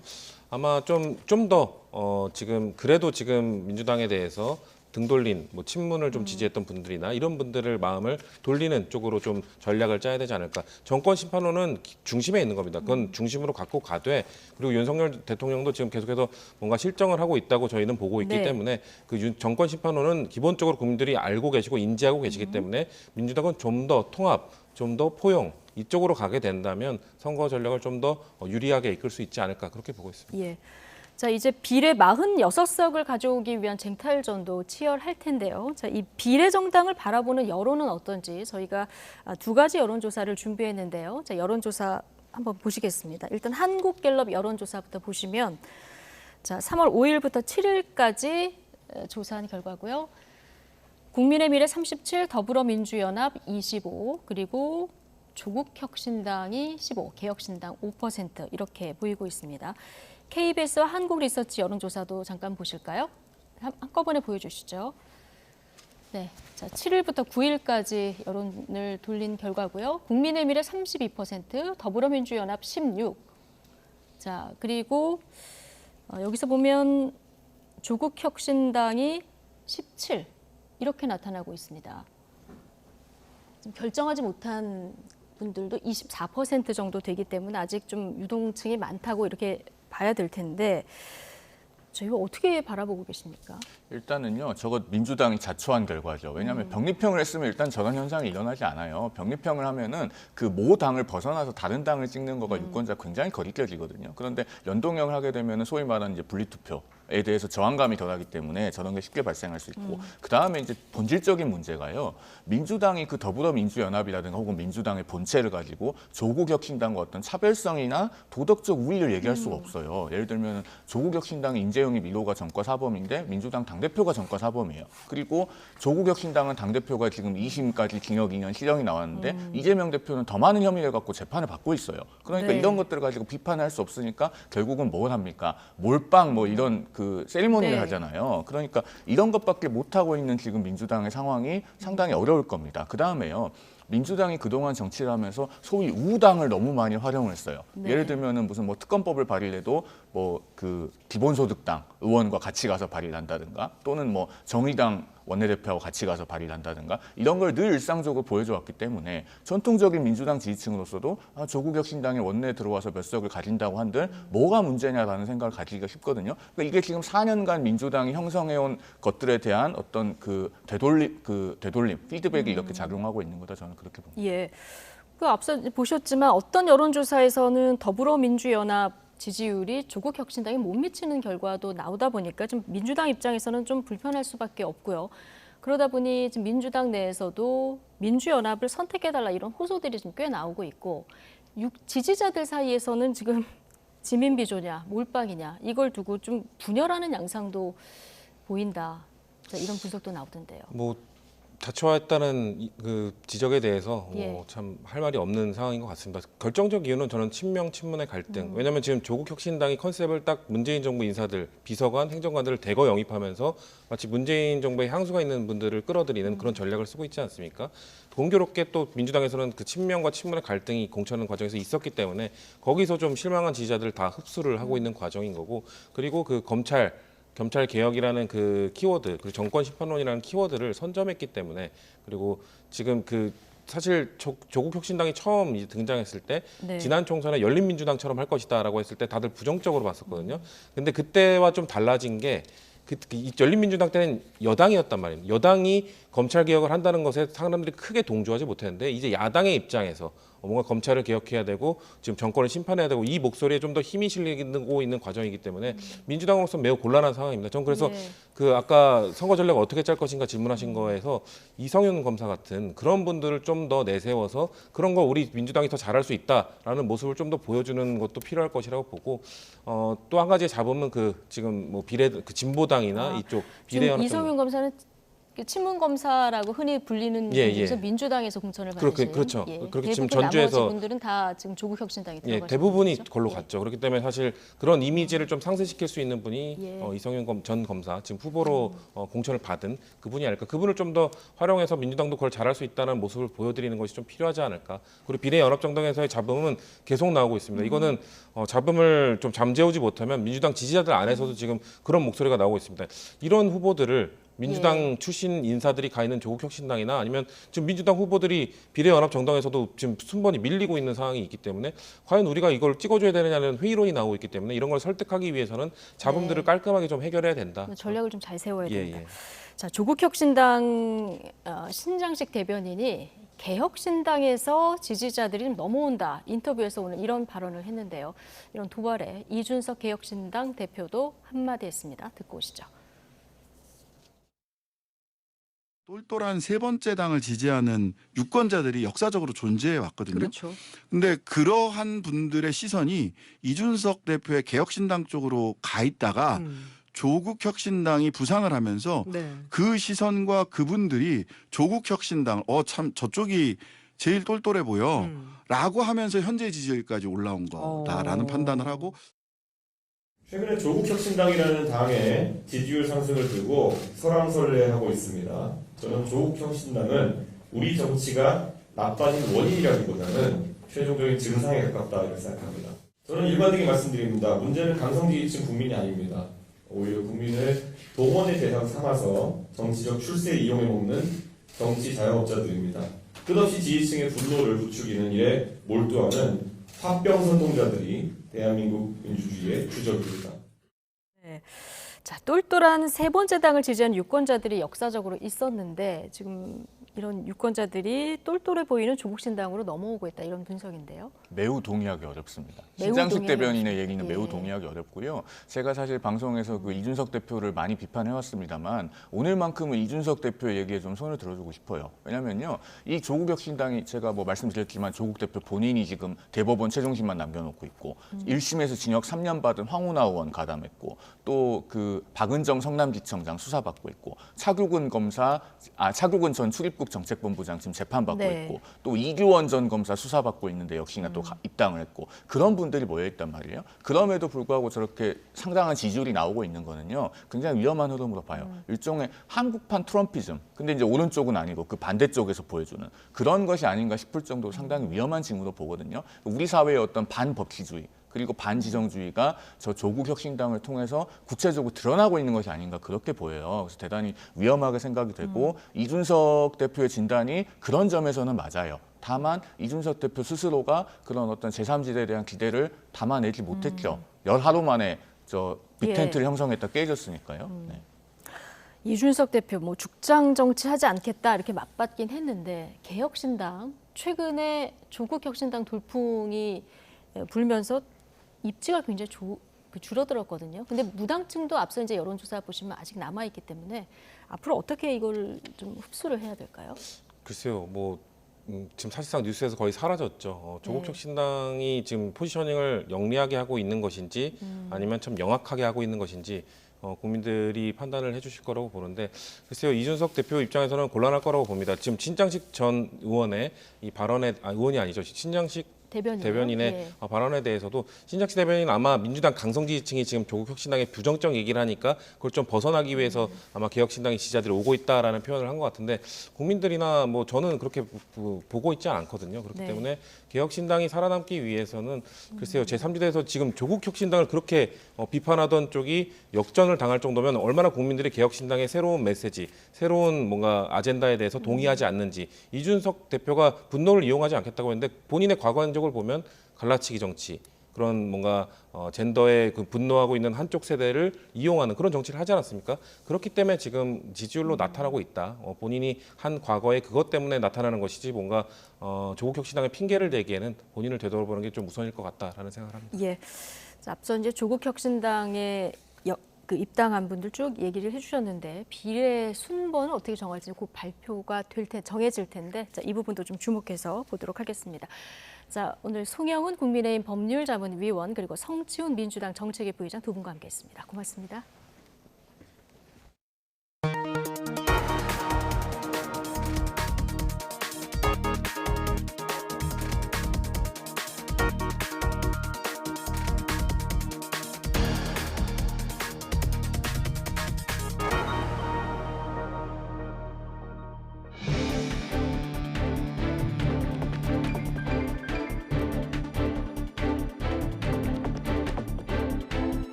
전국 19개 의과대학 교수들이 정부의 의대 증원에 대응하기 위해서 공동 비상대책위원회를 꾸리고 이틀 뒤까지 각 의대 교수들의 사직 여부를 결정하기로 했습니다. 전국 비대위는 모레까지 각 대학 교수와 수련병원 임상진료 교수의 의사를 물어 사직서 제출 여부를 결정하겠다며 사직서 제출이 의결된 대학은 다음 회의에서 제출 시기를 결정하기로 했다고 설명했습니다. 한덕수 국무총리는 의대 정원을 2,000명 늘리는 정부의 결정 근거는 명확하다며 의료계가 과학적 분석과 협의가 부족하다고 말하는 것은 안타까운 노릇이라고 말했습니다. 집단행동 동참 조짐을 보이는 의과대학 교수들에게는 자제를 강력히 촉구했습니다. 한덕수 총리 발언 직접 들어보겠습니다. 정부가 의료계의 의견을 그토록 여러 경로를 통해 구했음에도 불구하고 침묵으로 일관했습니다. 그리고 이제 와서 과학적 분석이 부족하다느니 협의가 부족하다느니 말하는 것은 정말 안타까운 그러한 일입니다. 그러나 정부의 결정 근거는 명확합니다. 2035년에 의사 1만 명이 부족하다는 여러 전문가의 과학적 방법론에 기초한 연구 결과가 있었습니다. 의사 양성에 필요한 시간을 고려하여 2025년부터 2,000명을 증원하기로 결정하였습니다. 일부 의대 교수님들까지 전공의들 편에서 단체 행동에 돌입하겠다고 밝히고 있습니다. 교수님들께 간곡히 당부드립니다. 명분 없는 집단 행동에 동참하는 대신 제자들이 환자 곁으로 돌아오도록 적극 설득해 주십시오. 사직서를 낸 전공의들에게 정부가 업무 개시 명령을 내린 것에 대해서 전공의들이 국제노동기구 ILO에 제소했습니다. 박단 대한전공의협의회 비대위원장을 포함한 전공의 26명은 정부가 면허정지 절차에 돌입하며 전공의들의 업무 복귀를 압박하는 건 ILO가 금지하는 강제노동에 해당한다며 긴급 개입을 요청했습니다. 이들이 근거로 삼은 ILO 제29조는 모든 형태의 강제 근로를 금지하는 조항으로 생존이나 안녕을 위태롭게 하는 중대한 상황은 예외로 두고 있습니다. 의대 증원에 반대하는 의대생들의 집단 휴학이 이어지는 가운데 한림대 의대에서 처음으로 의대생 80여 명에게 유급이 통보됐습니다. 네, 대학들이 휴학을 허락하지 않고는 있지만 결석 일수가 허용치를 넘어서면 이 집단 유급을 피하기 어려워서 대학들이 휴학을 승인하기도 그렇다고 그냥 놔두기도 어려운 진퇴양난에 빠졌습니다. 김다영 기자입니다. 의대생이 제출한 정식 휴학 신청서가 5,900건을 넘었습니다. 하루 새 휴학 신청자가 500명 넘게 늘면서 휴학계 제출 비율도 31.7%로 뛰었습니다. 의대협은 임시총회에서도 가장 먼저 휴학계가 수리되는 학교의 날짜에 맞춰 전국 40개 의대 모두 학교 측에 휴학계 수리를 요청한다는 데 결의했습니다. 앞서 이주호 부총리가 제안한 대화를 사실상 일고의 여지도 없이 거부한 겁니다. 교육부는 동맹 휴학 불허 방침을 고수했습니다. 대학엔 대규모 휴학 허가 시 현장 점검이 이뤄질 수 있다고 경고했고 이주호 부총리도 총장과 의대 학장 등을 만나 수업 정상화에 힘써달라고 거듭 당부했습니다.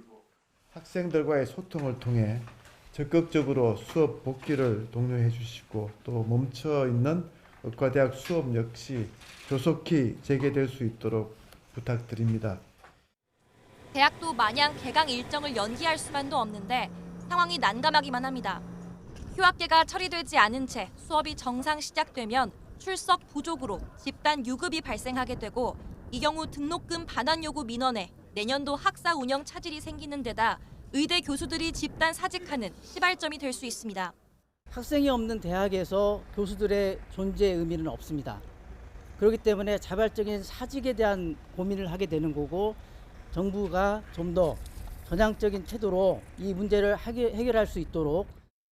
이런 가운데 이번 집단 휴학 사태 이후 처음으로 한림대학교에서 의대생 80여 명에게 결석일수 초과를 이유로 유급을 통보한 거로 확인됐습니다. 학교 측은 다양한 구제 방안을 마련해 유급이 현실화하는 사태까지 번지지 않도록 막겠다는 방침이지만 집단 유급 사태는 점점 확산할 거로 보입니다. YTN 김다연입니다. 서울대 의대 교수들이 18일 집단 사직하겠다고 밝힌 데 이어서 다른 의대 교수들마저 비대위 연합을 구성하고 집단 사직을 논의하면서 병원 마비가 현실화하는 것 아니냐는 우려가 나오고 있습니다. 그나마 입원해 있던 환자까지 퇴원해야 하는 일이 벌어질 수 있다는 우려 속에 불안한 환자들은 의사들의 복귀를 호소하고 있습니다. 조용성 기자입니다.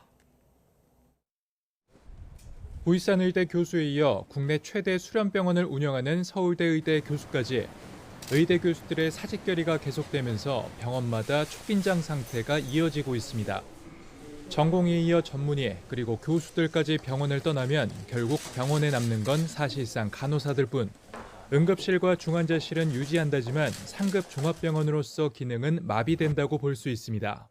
네, 아무리 필수 의료 분야 쪽에서는 지금 상황을 유지한다고 하더라도 이제 진료의 주체인 교수님들이 빠지게 되면 병원은 사실상 그 균형이 저지된다고 볼 수 있습니다. 현재 입원 중인 환자와 보호자들은 불안할 수밖에 없습니다. 병원 기능이 마비되면 퇴원은 기정사실. 이 난국에 옮길 병원을 찾는 것도 쉽지 않지만 중증 환자일수록 치료 시기가 늦어질까 애같합니다. 의사들 파악 때문에 수술이 전면 중단이 됐다는 거예요. 중증 환자들, 특히 암 환자들 같은 경우는 골든타임이 있거든요. 그걸 놓쳐버리면 온몸으로 전이가 되어버리면. 하지만 환자나 가족들이 할 수 있는 건 그저 의사들이 빨리 병원으로 돌아와 주기를 바라는 것밖에 없습니다. 급해 죽겠는데 저러면 어떡하나 빨리 좀 다 복귀해서 돌아왔으면 좋겠다 그런 생각하고 있어요. 빨리 돌아오셔갖고 환자들을 제대로 잘 봐줬으면 너무 좋겠어요. 의대 교수들의 집단 사직을 앞둔 병원마다 환자들의 불안감이 높아가고 있습니다. YTN 조용성입니다. 대한의사협회장 선거에 출마한 주수호 의사협회 비대위 언론홍보위원장이 지난 2016년 음주운전으로 사망사고를 낸 사실이 뒤늦게 알려졌습니다. 주 위원장은 오늘 오후 자신의 SNS를 통해서 단 한순간도 후회하지 않은 날이 없다며 과거 범행 사실을 인정했습니다.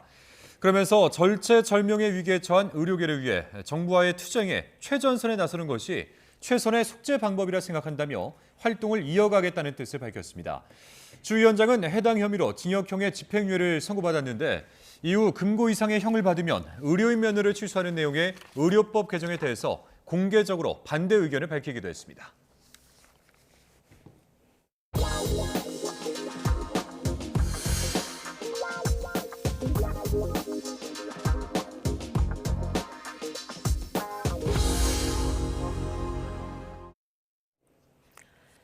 군 당국이 유사시 적 지휘부 제거 임무를 맡은 한미 특수부대 요원들의 타격 훈련을 공개했습니다. 현장을 방문한 신원식 국방부 장관은 대량 응징 보복의 핵심 부대로서 세계 최강의 특수전 부대가 돼야 한다고 강조했습니다. 김문경 기자입니다. 한미 특수전 요원들이 헬기를 이용해 적진 깊숙이 침투합니다. 이들의 목표는 적 지하 벙커와 요새, 유사시 적 수뇌부 제거 임무를 맡은 특수임무여단 요원들입니다. 특전사와 해군 특수전 전단, 공군 항공관제팀, 미 육군 제1특전단 등 240여 명이 팀을 이뤘습니다. 주야를 가리지 않고 은밀하면서도 신속하게 임무를 완수하는 훈련에 땀을 쏟고 있습니다.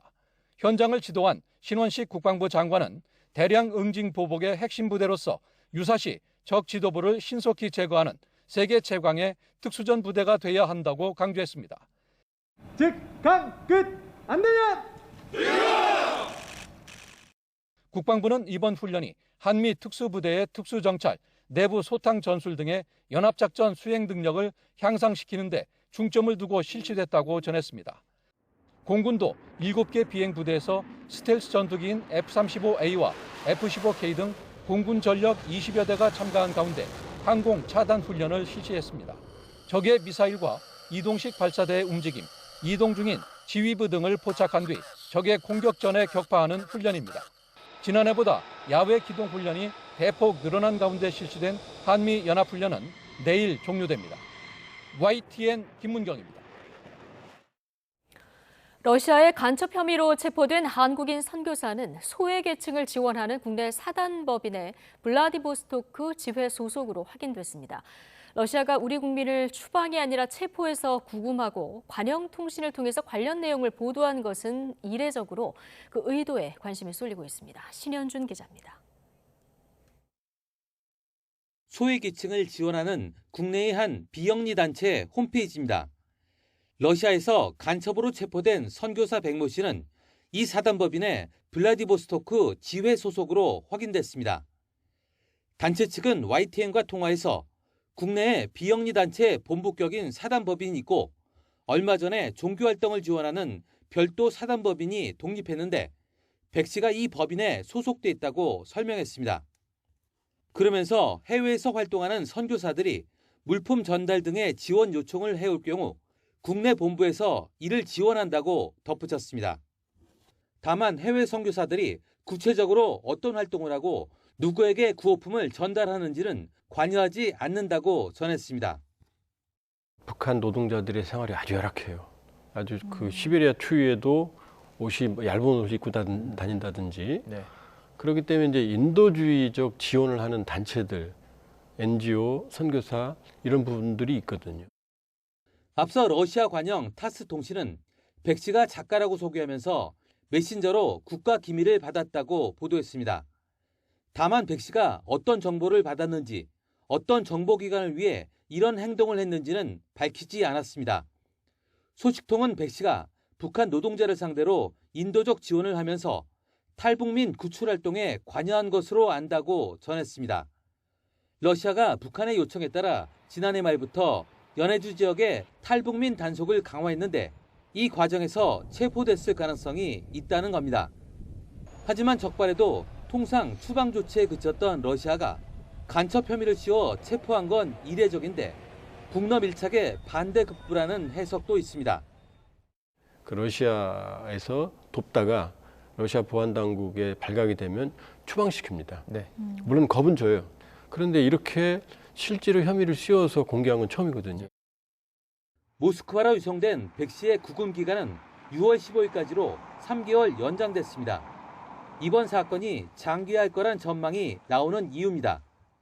특히 러시아가 한국을 압박하는 인질 외교 카드로 백 씨 사건을 사용한다면 북러 밀착으로 껄끄러워진 한러 관계에 악영향을 미칠 수 있다는 지적도 있습니다. YTN 신현주입니다. 러시아는 군사기술적 면에서 항상 핵전쟁에 준비돼 있다고 블라디미르 푸틴 러시아 대통령이 말했습니다. 또 북한이 자체적인 핵 우산을 갖고 있으며 어떤 도움도 요청하지 않았다고 말했습니다. 기정훈 기자입니다. 블라디미르 푸틴 러시아 대통령이 또다시 핵전쟁을 언급했습니다. 푸틴 대통령은 대선을 이틀 앞두고 공개한 국영 TV 등과의 인터뷰에서 러시아는 군사 기술적 면에서 항상 핵전쟁에 준비되어 있다고 말했습니다. 그는 국가의 존립에 관계되거나 주권과 독립이 훼손될 때 핵무기를 사용할 것이라면서 핵무기 사용 원칙이 러시아의 핵 전략에 명시돼 있으며 바뀌지 않고 있다고 덧붙였습니다. 그러나 우크라이나와의 전쟁에서 전술 핵무기 사용을 검토했느냐는 질문엔 대량 살상 무기를 사용할 필요가 없었다며 한 번도 생각하지 않았다고 밝혔습니다. 다만 대륙간 탄도미사일과 잠수함 발사 탄도미사일, 전략폭격기 등 3대 핵전력 면에서 러시아는 미국 등 다른 핵보유국보다 더 현대적이라고 강조했습니다. 그러면서 미국이 새 핵무기를 개발해 실험할 경우 러시아도 상응하는 행동을 할 것이라고 경고했습니다. 푸틴 대통령은 북핵에 대한 러시아의 역할도 부인했습니다. 그는 북한이 자체적인 핵 우산을 가지고 있다면서 그들은 러시아에 어떤 것도 요청하지 않았다고 말했습니다. 이는 최근 러시아군이 북한산 무기를 사용한 정황이 다수 확인되면서 그 대가로 첨단 무기 기술을 제공했을 것이라는 주장을 의식한 것으로 풀이됩니다. 푸틴 대통령은 또 미국 대선과 관련해서 어떤 식으로도 간섭하지 않겠다면서 미국 유권자의 신뢰를 받는 어떤 지도자와도 협력하겠다고 말했습니다. YTN 이종훈입니다. 은퇴한 고령자와 저소득층을 현혹해 수백억 원대 피해를 준 기획부동산과 알박기 투기로 세금을 탈루한 악의적 부동산 탈세 혐의자 96명이 세무조사를 받게 됩니다. 재개발 지역 내 무허가 주택을 취득한 후 고가에 다시 팔면서 양도 차익을 신고하지 않은 사례도 있었습니다. 오인석 기자의 보도입니다. 경기 남부 지역의 농지와 임야입니다. 기차역에서 멀리 떨어져 있는 데다 근처에 철길도 있어 투자 가치가 없는 맹지입니다. 기획부동산은 경매 등을 통해 이 농지와 임야를 저가에 사들인 후 취득가의 3배에 달하는 가격으로 지분을 쪼개 되팔았습니다. 큰 돈을 벌 수 있다는 허위 과장 광고로 현혹했고 피해는 은퇴 고령자와 연소득이 최저 생계비에도 못 미치는 저소득층에서 속출했습니다. 개발 가능성이 없어 사실상 투자한 돈을 전부 잃는 등 수백 명이 수백억 원대 피해를 입은 것으로 세무당국은 추산했습니다. 서울 용산과 서대문 등 재개발 지역 내 무허가 건물을 투기하면서 양도소득세를 탈루하는 사례도 32건이나 적발됐습니다. 무허가 주택은 등기가 되지 않는 점을 악용했습니다. A씨는 재개발 지역 원주민으로부터 무허가 주택 2채를 취득한 후 한 채를 4개월 후 6배의 양도 차익을 남기고 팔았습니다. 실거래가 신고만 하고 양도소득세는 내지 않다가 덜미가 잡혔습니다. 주거 낙후 지역 재개발을 방해하는 알박기 투기 후 폭리를 취하면서 세금을 탈루하는 혐의자도 세무조사를 받게 됐습니다.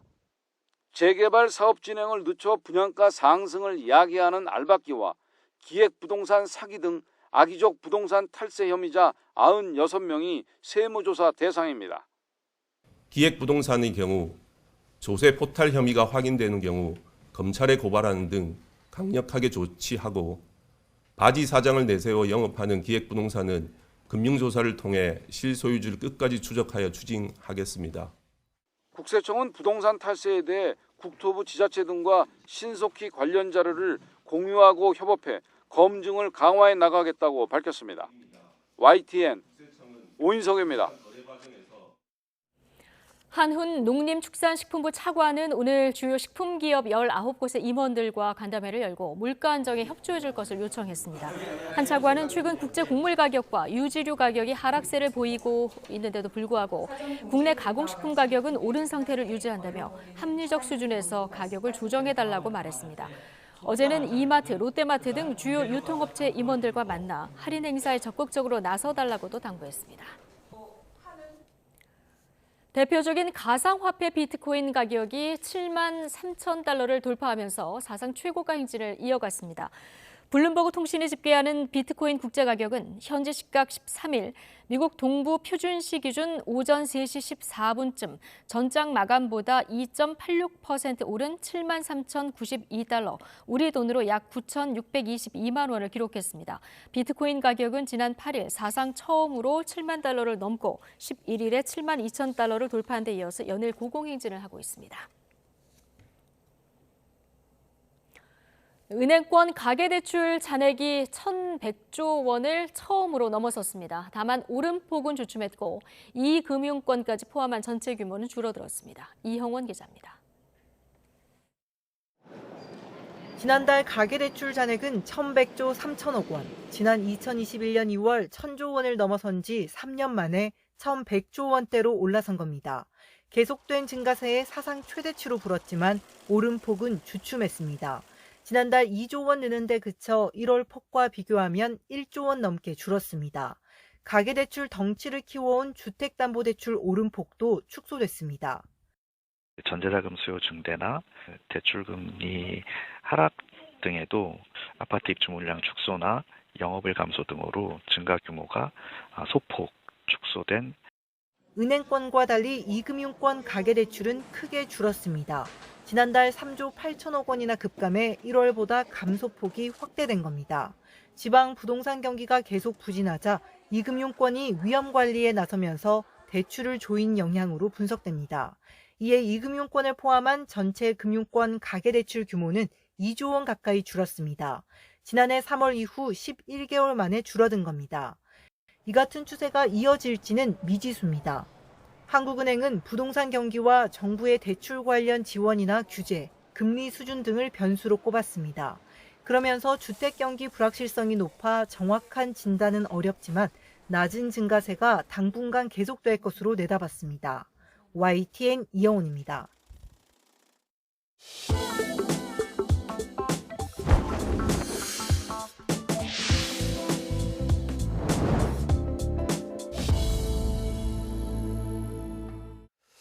선거 대책위를 꾸리고 총선 체제 본격 돌입한 여야가 이른바 한강벨트 표심 공략에 사활을 걸고 있습니다. 서울의 전략적 요충지로 꼽히기 때문인데 인접한 하남으로까지 전설이 확대되는 모습입니다. 김대겸 기자입니다.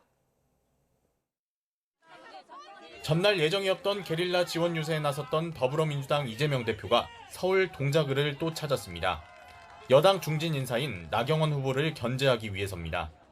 상대적으로 인지도가 낮은 류삼영 후보를 이틀 연속 직접 치켜세우며 정권 심판론을 거듭 강조했습니다. 류삼영 후보는 이 정권을 심판하기 위해서 나온 것입니다. 이 정권에게 탄압받았습니다. 한강에 인접한 동작구는 마포, 용산, 성동, 광진 등과 함께 중도 부동층이 밀집해 서울 표심의 바로미터로 불립니다. 4년 전 총선 때는 용산을 제외한 한강벨트 내 모든 선거구를 민주당이 석권했는데 국민의힘은 서륙을 벼르고 있습니다. 오늘 별도 외부 일정을 잡지 않고 선거 전략 구상에 전념했던 한동훈 위원장은 이 지역 탈환에 특히 공을 들이고 있습니다. 나경원 후보를 공동선대위원장으로 영입하고 힘있는 여당 후보의 지역 발전론을 전면에 내세우겠다는 계산입니다. 우리 모두들 한강벨트가 중요하다고 하시기 때문에 여기서 승리하는 것부터가 공동선대위원장으로서의 아주 중요한 역할이다 생각하고 수락하게 되어 있습니다. 한강벨트를 둘러싼 여야의 팽팽한 표심 경쟁은 동작 외에 다른 지역구에서도 펼쳐지고 있습니다.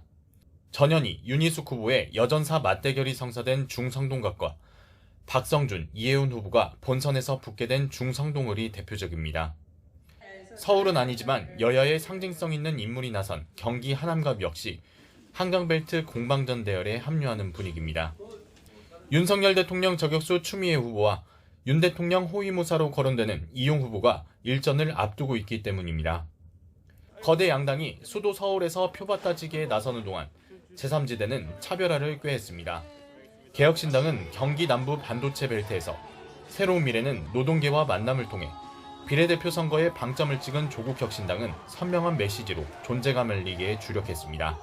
YTN 김대겸입니다. 서울시 선거관리위원회는 국민의힘 서울 중성동을 경선 여론조사에서 거짓 응답이 이루어졌다는 신고를 접수하고 사실관계 확인에 나섰습니다. 중앙선거관리위원회 관계자는 오늘 YTN과 통화에서 서울시 선관위 여론조사 심의위원회에서 신고자가 제출한 자료를 검토하고 있다고 밝혔습니다. 앞서 한 언론은 경선에 참여한 이혜훈 전 의원 지지자 모임으로 추정되는 SNS 단체 대화방에 당원 여론조사는 책임 당원이라고 답해야 참여할 수 있다거나 일반 여론조사는 당원이 아니라고 답해야 참여할 수 있다는 글이 올라왔다고 보도했습니다. 공직선거법상 당내 경선을 위한 여론조사 결과에 영향을 주기 위해 다수 선거구민을 상대로 성별과 연령 등을 거짓으로 응답하도록 지시하거나 권유나 유도하는 행위를 금지하고 있습니다. 지역구 공천 심사를 사실상 마무리한 국민의힘이 전통적 강세 지역 5곳에 지원한 국민 추천 후보 면접을 진행했습니다. 국민의힘 공천관리위는 오늘 서울 강남 갑과 을, 대구 동군이 갑과 북갑, 울산 남갑 등 5곳에 공천을 신청한 180명 가운데 서류 평가를 통과한 일부 지원자를 비공개로 불러 대면 심사했습니다. 정영환 공관위원장은 면접을 마친 뒤에 기자들과 만나 내일 최종 후보를 발표할 것 같다고 말했습니다. 국민 추천 공천엔 현역 의원도 지원할 수 있지만 참신한 인물을 발탁하겠다는 제도 도입 취지를 고려하면 사실상 전략 공천이 이루어질 거라는 관측이 우세합니다. 더불어민주당 총선 후보자 경선에서 친문 핵심 전해철 의원이 친명계 양문석 전 방통위 상임위원에게 패해 공천에서 탈락했습니다. 박지원 전 국정원장과 정동영 전 의원은 본선에 올랐습니다. 김경수 기자입니다. 문재인 정부에서 행정안전부 장관을 지낸 친문 핵심 전해철 의원이 경기 안산갑 경선에서 패했습니다.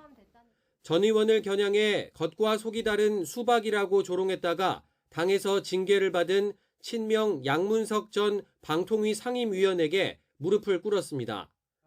앞서 박용진, 송갑석 의원 등 현역평가 하위 20%에 속한 비명계 의원들이 감산 불이익을 극복하지 못하고 경선에서 줄줄이 탈락했는데 전 의원도 결국 경선의 벽을 넘지 못했습니다. 인천 서구병에선 이재명 당대표실 차장 출신 정치 신인 모경종 후보가 현역 신동근 의원과 비례대표 허숙정 의원을 제쳤습니다. 인천 서구병 지역구입니다. 모경종 후보가 1등입니다. 지역구 경선 막바지까지 비명계 현역 의원 약세, 친명 원외 인사 강세 기조가 이어진 가운데 중량감 있는 이른바 올드보이의 약진도 두드러졌습니다. 전남 해남 완도 진도에선 현역 윤재갑 의원과 경쟁한 박지원 전 국정원장이 공천장을 받았고 전북 전주병에선 정동영 전 의원이 현역 김성주 의원을 꺾고 본선 후보에 이름을 올렸습니다. 선거구 조정 여파로 이웃한 지역구 동료 의원끼리 경쟁했던 서울 노원갑 경선에선 4선 우원식 의원이 재선 고용진 의원에 이겨 본선 진출 티켓을 확보했습니다. 경기 부천갑에선 현역 김경협 의원이 탈락하고 서영석 의원과 비례대표 유정주 의원이 결선을 치르게 됐습니다. 경기 평택갑 홍기원, 전북 완주 진안 무주 안호영, 전남 여수갑 주철현 의원 등은 총선 후보 자리에 안착했습니다. YTN 김경수입니다. 현역 의원 평가 하위 10% 페널티를 받고 서울 강북을 당내 결선 투표에서 정봉주 전 의원에게 패배한 민주당 박용진 의원이 재심을 신청했습니다. 박 의원은 오늘 취재진에게 보낸 문자 메시지에서 이같이 밝히며 인용 기각 여부와 무관하게 민주당의 총선 승리를 위해 묵묵히 헌신하겠다고도 덧붙였습니다. 이른바 쿠팡의 블랙리스트 의혹을 처음 제기한 공익제보자가 기자회견에 직접 나와 사원평정 이름으로 블랙리스트가 실제 존재했다고 주장했습니다. 대책위는 조만간 피해자들과 함께 대규모 집단 소송을 예고했고 쿠팡 측은 범죄 행위를 비호한다며 평가절하했습니다. 임예진 기자의 보도입니다. 전현직 쿠팡 직원 16,000여 명의 민감한 개인정보가 담겨있는 이른바 PNG 리스트입니다. 사원평정이란 항목에 붉은색 글씨로 분류되면 실제 쿠팡 채용에서 배제됐다며 블랙리스트 의혹이 불거졌습니다. 문제 문건을 언론에 제보한 전직 쿠팡 직원 김준호 씨가 처음으로 공개석상의 모습을 드러냈습니다. 이른바 사원평정 명단에 방송사 기자 등 언론인이 다수 포함된 것을 확인하고 블랙리스트인 것을 깨달았다고 고백했습니다. JTBC 작가라고 이름이 입력되어 있는 걸 보고 그때서야 대상자들 자세히 보고 이게 블랙리스트라는 걸 알게 되었습니다. 김 씨는 단지 마음에 안 든다는 이유로 사원평정에 오른 경우를 많이 봤다며 억울하게 채용해서 배제되는 것은 말이 안 된다고 설명했습니다. 또 문제 문건은 인사팀 누구나 확인 가능한 쿠팡 내부 문서였다며 강조했습니다. 쿠팡은 PNG 리스트가 출처 분명의 문서라고 이야기를 하였지만 해당 문서는 인사팀 직원이라면 누구든지 확인이 가능한 자료입니다.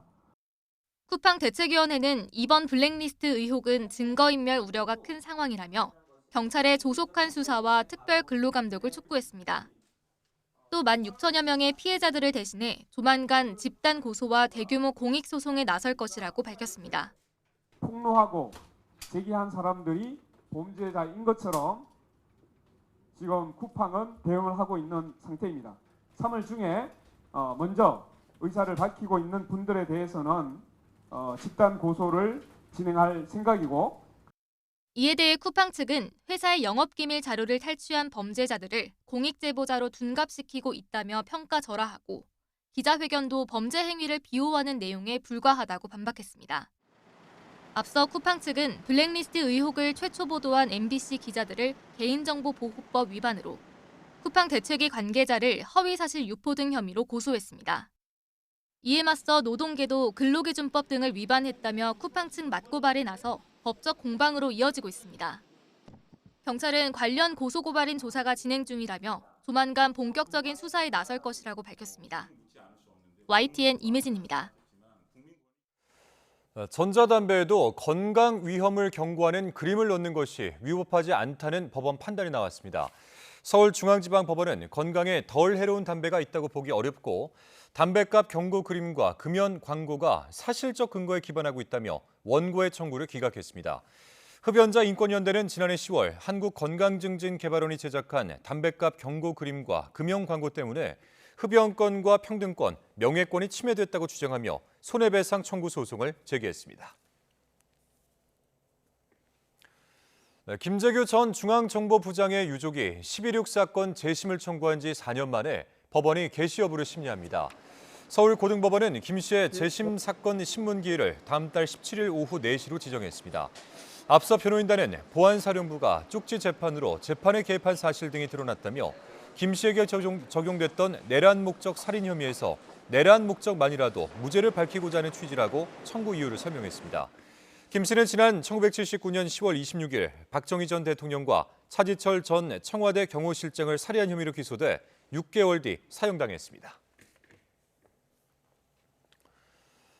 해병 순직 사건 수사 외압 의혹으로 수사를 받다가 출국한 이종섭 주 호주 대사가 현지 시각 12일 오후 호주 정부에 신임장 사본을 제출하고 공식 활동에 시작했습니다. 호주 측은 이 대사의 외교관 신분증을 미리 발급해 전달한 것으로 알려졌습니다. 고위공직자 범죄수사처가 이종섭 전 국방부 장관의 출국금지 해제를 반대한다는 입장을 법무부에 전달했다고 국회에 밝혔습니다. 공수처는 이 전 장관 출국금지 해제 결정 과정에서 법무부에 어떤 의견을 냈느냐는 더불어민주당 박주민 의원 질의에 수사기관으로서 출국금지 유지가 필요하다는 취지의 원칙적 입장을 제출했으며 구체적인 내용은 수사상 밝히기 어렵다고 답변했습니다. 시내버스 운전기사가 아버지뻘 되는 직장 상사에게 성추행을 당했습니다. 가해자가 최근 1심에서 유죄 판결을 받았지만 버젓이 근무를 계속해서 피해자는 정신적 피해에 시달리고 있습니다. 윤흥성 기자입니다. 파주에서 5년째 시내버스 운전기사로 일하는 A씨. 2년 전 여름 직장 상사인 김모 부장과 함께 시험 운전을 나갔다가 끔찍한 일을 당했습니다. 김 부장이 공터에 버스를 세운 뒤 강제로 신체 접촉을 한 겁니다. 버스 안에서요. 툭치기 시작을 했어요. 막 가슴을 만지고 막 입을 맞추면서 A씨는 상급자에다 차량 정비를 총괄하는 가해자에게 괜한 불이익을 받을까 두려워 침묵을 지켜야 했습니다. 소문이 날까 봐 그게 두려워서 가만히 있었어요. 눈 밖에 나가면은 더 안 고쳐주죠, 차를. 반년을 소갈이하다 회사에 피해 사실을 알렸지만 달라진 건 별로 없었다고 A씨는 하소연합니다. 회사에서 가해자의 정직 3개월을 내리긴 했지만 가해자가 주변을 의식해 출근한 것처럼 직장에 나와 마주칠 수밖에 없었다는 겁니다. 가해자가 없는 영업장으로 노선을 바꿔달라고 요구하기도 했지만 받아들여지지 않았습니다. 결국 사건 발생 1년 반 가까이 지난 뒤 지방노동위원회에서 조정이 나온 뒤에야 A씨는 가해자와 멀리 떨어질 수 있었습니다. 심지어 지난달 가해자가 1심 법원에서 강제추행 혐의로 징역 6개월에 집행유예 2년을 선고받았지만 회사는 추가 조치를 미루고 있습니다. 형사상 유죄 판결을 받은 직원은 해임할 수 있다는 회사 내규가 있는데도 왜 조치하지 않느냐는 취재진의 질문에 사측은 판결이 최종적으로 확정되지 않았고 이미 징계를 내린 터라 이중 처벌의 소지가 있어 결정을 보류하고 있다고 밝혔습니다. 사건 직후 분리 조치에 대해선 A씨가 원하는 노선에 이미 기사들이 배치돼 있었기 때문에 마음대로 교대할 수 없었다고 해명했습니다. 회사가 조치를 미루는 사이 가해자는 형이 과하다며 법원에 항소했고 피해자는 여전히 고통에 시달리고 있습니다. 토할 것 같고 가슴이 답답하고 온몸을 두들겨 맞은 것처럼 아프고 그리고 정신과 약을 먹는데도 불구하고 잠을 제대로 못 자고. YTN 윤홍성입니다. 제주지방법원은 떠돌이 계획에 화살을 쏘아 맞힌 혐의로 재판에 넘겨진 49살 A씨에게 징역 10개월을 선고하고 도주 우려가 있다며 법정 구속했습니다. A씨는 2022년 8월 서귀포시에 있는 자신의 비닐하우스 근처를 배회하던 개에게 카본 재질의 화살을 쏘아 맞힌 혐의를 받습니다. 피해개는 구조되자마자 화살 제거 수술을 받았고 동물보호단체 등의 도움으로 치료와 훈련을 받은 뒤 지난해 11월 미국 뉴욕의 가정에 입양됐습니다. 김포공항 주변 고도 제한을 63cm 위반해 사용 승인이 미뤄졌던 아파트가 옥탑을 70cm가량 낮추는 등 2달간의 재시공 끝에 입주를 시작했습니다. 김포시는 지난 11일 김포시 고촌읍 신공리 399세대 규모 아파트에 건축물 사용 검사를 승인했다고 밝혔습니다. 지난해 한화그룹으로 인수된 한화오션이 대우조선해양의 마지막 대표였던 박두선 전 사장에게 퇴직금을 포함해 12억 500만 원을 지급했습니다. 박 전 사장은 지난 1986년 대우조선해양의 전신인 대우조선공업에 입사해 조선소장을 거쳐 지난 2022년 3월 대표에 올랐습니다. 지난해 한화오션 초대 대표로 선임된 권혁웅 대표이사 부회장은 지난해 모두 8억 9,200만 원을 받았습니다. 온라인 동영상 서비스 OTT가 등장하면서 국내 미디어 산업은 경쟁이 치열해졌지만 오히려 성장은 정체되거나 적자를 기록하고 있습니다. 정부가 1년가량 민간 전문가와 머리를 맞댄 끝에 국내 미디어 산업을 살릴 대책을 내놨습니다. 이승배 기자입니다. 오징어 게임과 더 글로리, 우영우 등 우리 작품들이 잇따라 큰 인기를 얻으며 K 콘텐츠는 세계에서 사랑받는 장르가 됐습니다. 하지만 넷플릭스 같은 글로벌 OTT가 급부상하며 경쟁이 치열해졌고 국내 미디어 산업은 위축됐습니다. 정부가 민간 전문가들과 1년 가까이 머리를 맞대고 고민한 끝에 구체적인 육성책을 내놨습니다. 우선 영화 등을 만들 때 제작비로 쓴 비용에 대해 최대 30%까지 세금을 깎아주기로 했습니다. 기업 규모별로 차이가 있으며 오래 제작된 작품부터 적용합니다. 또 안정적으로 제작비를 확보하고 대형 콘텐츠를 만들 수 있도록 K 콘텐츠 미디어 전략 펀드를 만들기로 했습니다. 올해는 모펀드 2천억을 포함해 6천억 원을 모으고 5년 동안 1조 200억 원을 조성하는 것이 목표인데 여기에 정부는 1,500억 원을 보탤 계획입니다. 동시에 방송 관련 규제 13개를 개선합니다. 7년마다 받아야 했던 유료 방송의 유효 기간을 없애고 매출과 가입자 수 제한을 뒀던 시장 점유율 규제를 폐지합니다. 지상파와 종편, 보도 채널 유효 기간도 5년에서 7년으로 늘어납니다. 이와 함께 지상파나 종편, 뉴스 채널에 대한 대기업의 진출 문턱을 낮추기 위해 지분 소유 제한을 완화할 방침입니다. 그 미디어 경쟁 환경이 지금 OTT 저희가 지금 출연하면서 그 유료방송 시장이 정체되고 있고 이에 대한 이제 투자라든지 이런 부분들이 활성화될 필요가 있다고 저희들이 보고 있습니다. 광고 시장 문턱은 낮아집니다. 복잡했던 광고 유형을 7개에서 3개로 단순화하고 광고 매출을 늘릴 수 있게 시간 총량 규제를 완화하기로 했습니다. 프로그램 편성 시간당 광고 시간 총량제를 완화해서 신규 재원 확보 등 방송 광고 시장에 활력을 제고하겠습니다. 정부는 또 콘텐츠 관련 기관과 대학에 인공지능과 그래픽 같은 전문 인력 교육 과정을 만들어 앞으로 3년 동안 10,000명을 육성할 거라고 밝혔습니다. YTN 이승면입니다. 네, 정부가 결혼시장 서비스 시장 전반에 대해서 실태 조사를 하고 가격 정보도 공개하기로 했습니다. 정부는 웨딩 플래너와 드레스 임대, 사진 촬영, 예식장 대여 등의 현황과 비용, 소비자 피해 사례에 대한 정기 실태 조사를 여성가족부를 중심으로 오는 2026년부터 하기로 했습니다. 또 내년부터는 결혼 관련 품목과 서비스 가격 정보가 한국소비자원 가격정보 사이트에 공개되고 가격 표시제 도입 방안도 올해 말에 마련됩니다. 축구대표팀의 카타르 아시안컵 소집 기간 도중에 협회 지원 스태프가 선수 일부와 함께 카드놀이를 한 뒤 지게 해주된 사실이 뒤늦게 확인됐습니다. 축구협회는 숙소 휴게실에서 지원 스태프인 팀장이 칩을 사용해 선수들 일부와 함께 카드놀이를 한 것은 적절치 않은 행동으로 판단해 직위 해제하고 추후 인사위원회를 열어 징계할 예정이라고 밝혔습니다. 축구협회는 직원과 선수들이 판돈을 걸고 도박성 카드를 했다는 보도에 대해서는 훈련장에서 선수들이 골대 맞추기를 하며 소액으로 내기를 하는 경우가 있다며 카드놀이가 도박성 행위와는 다르다고 해명했습니다.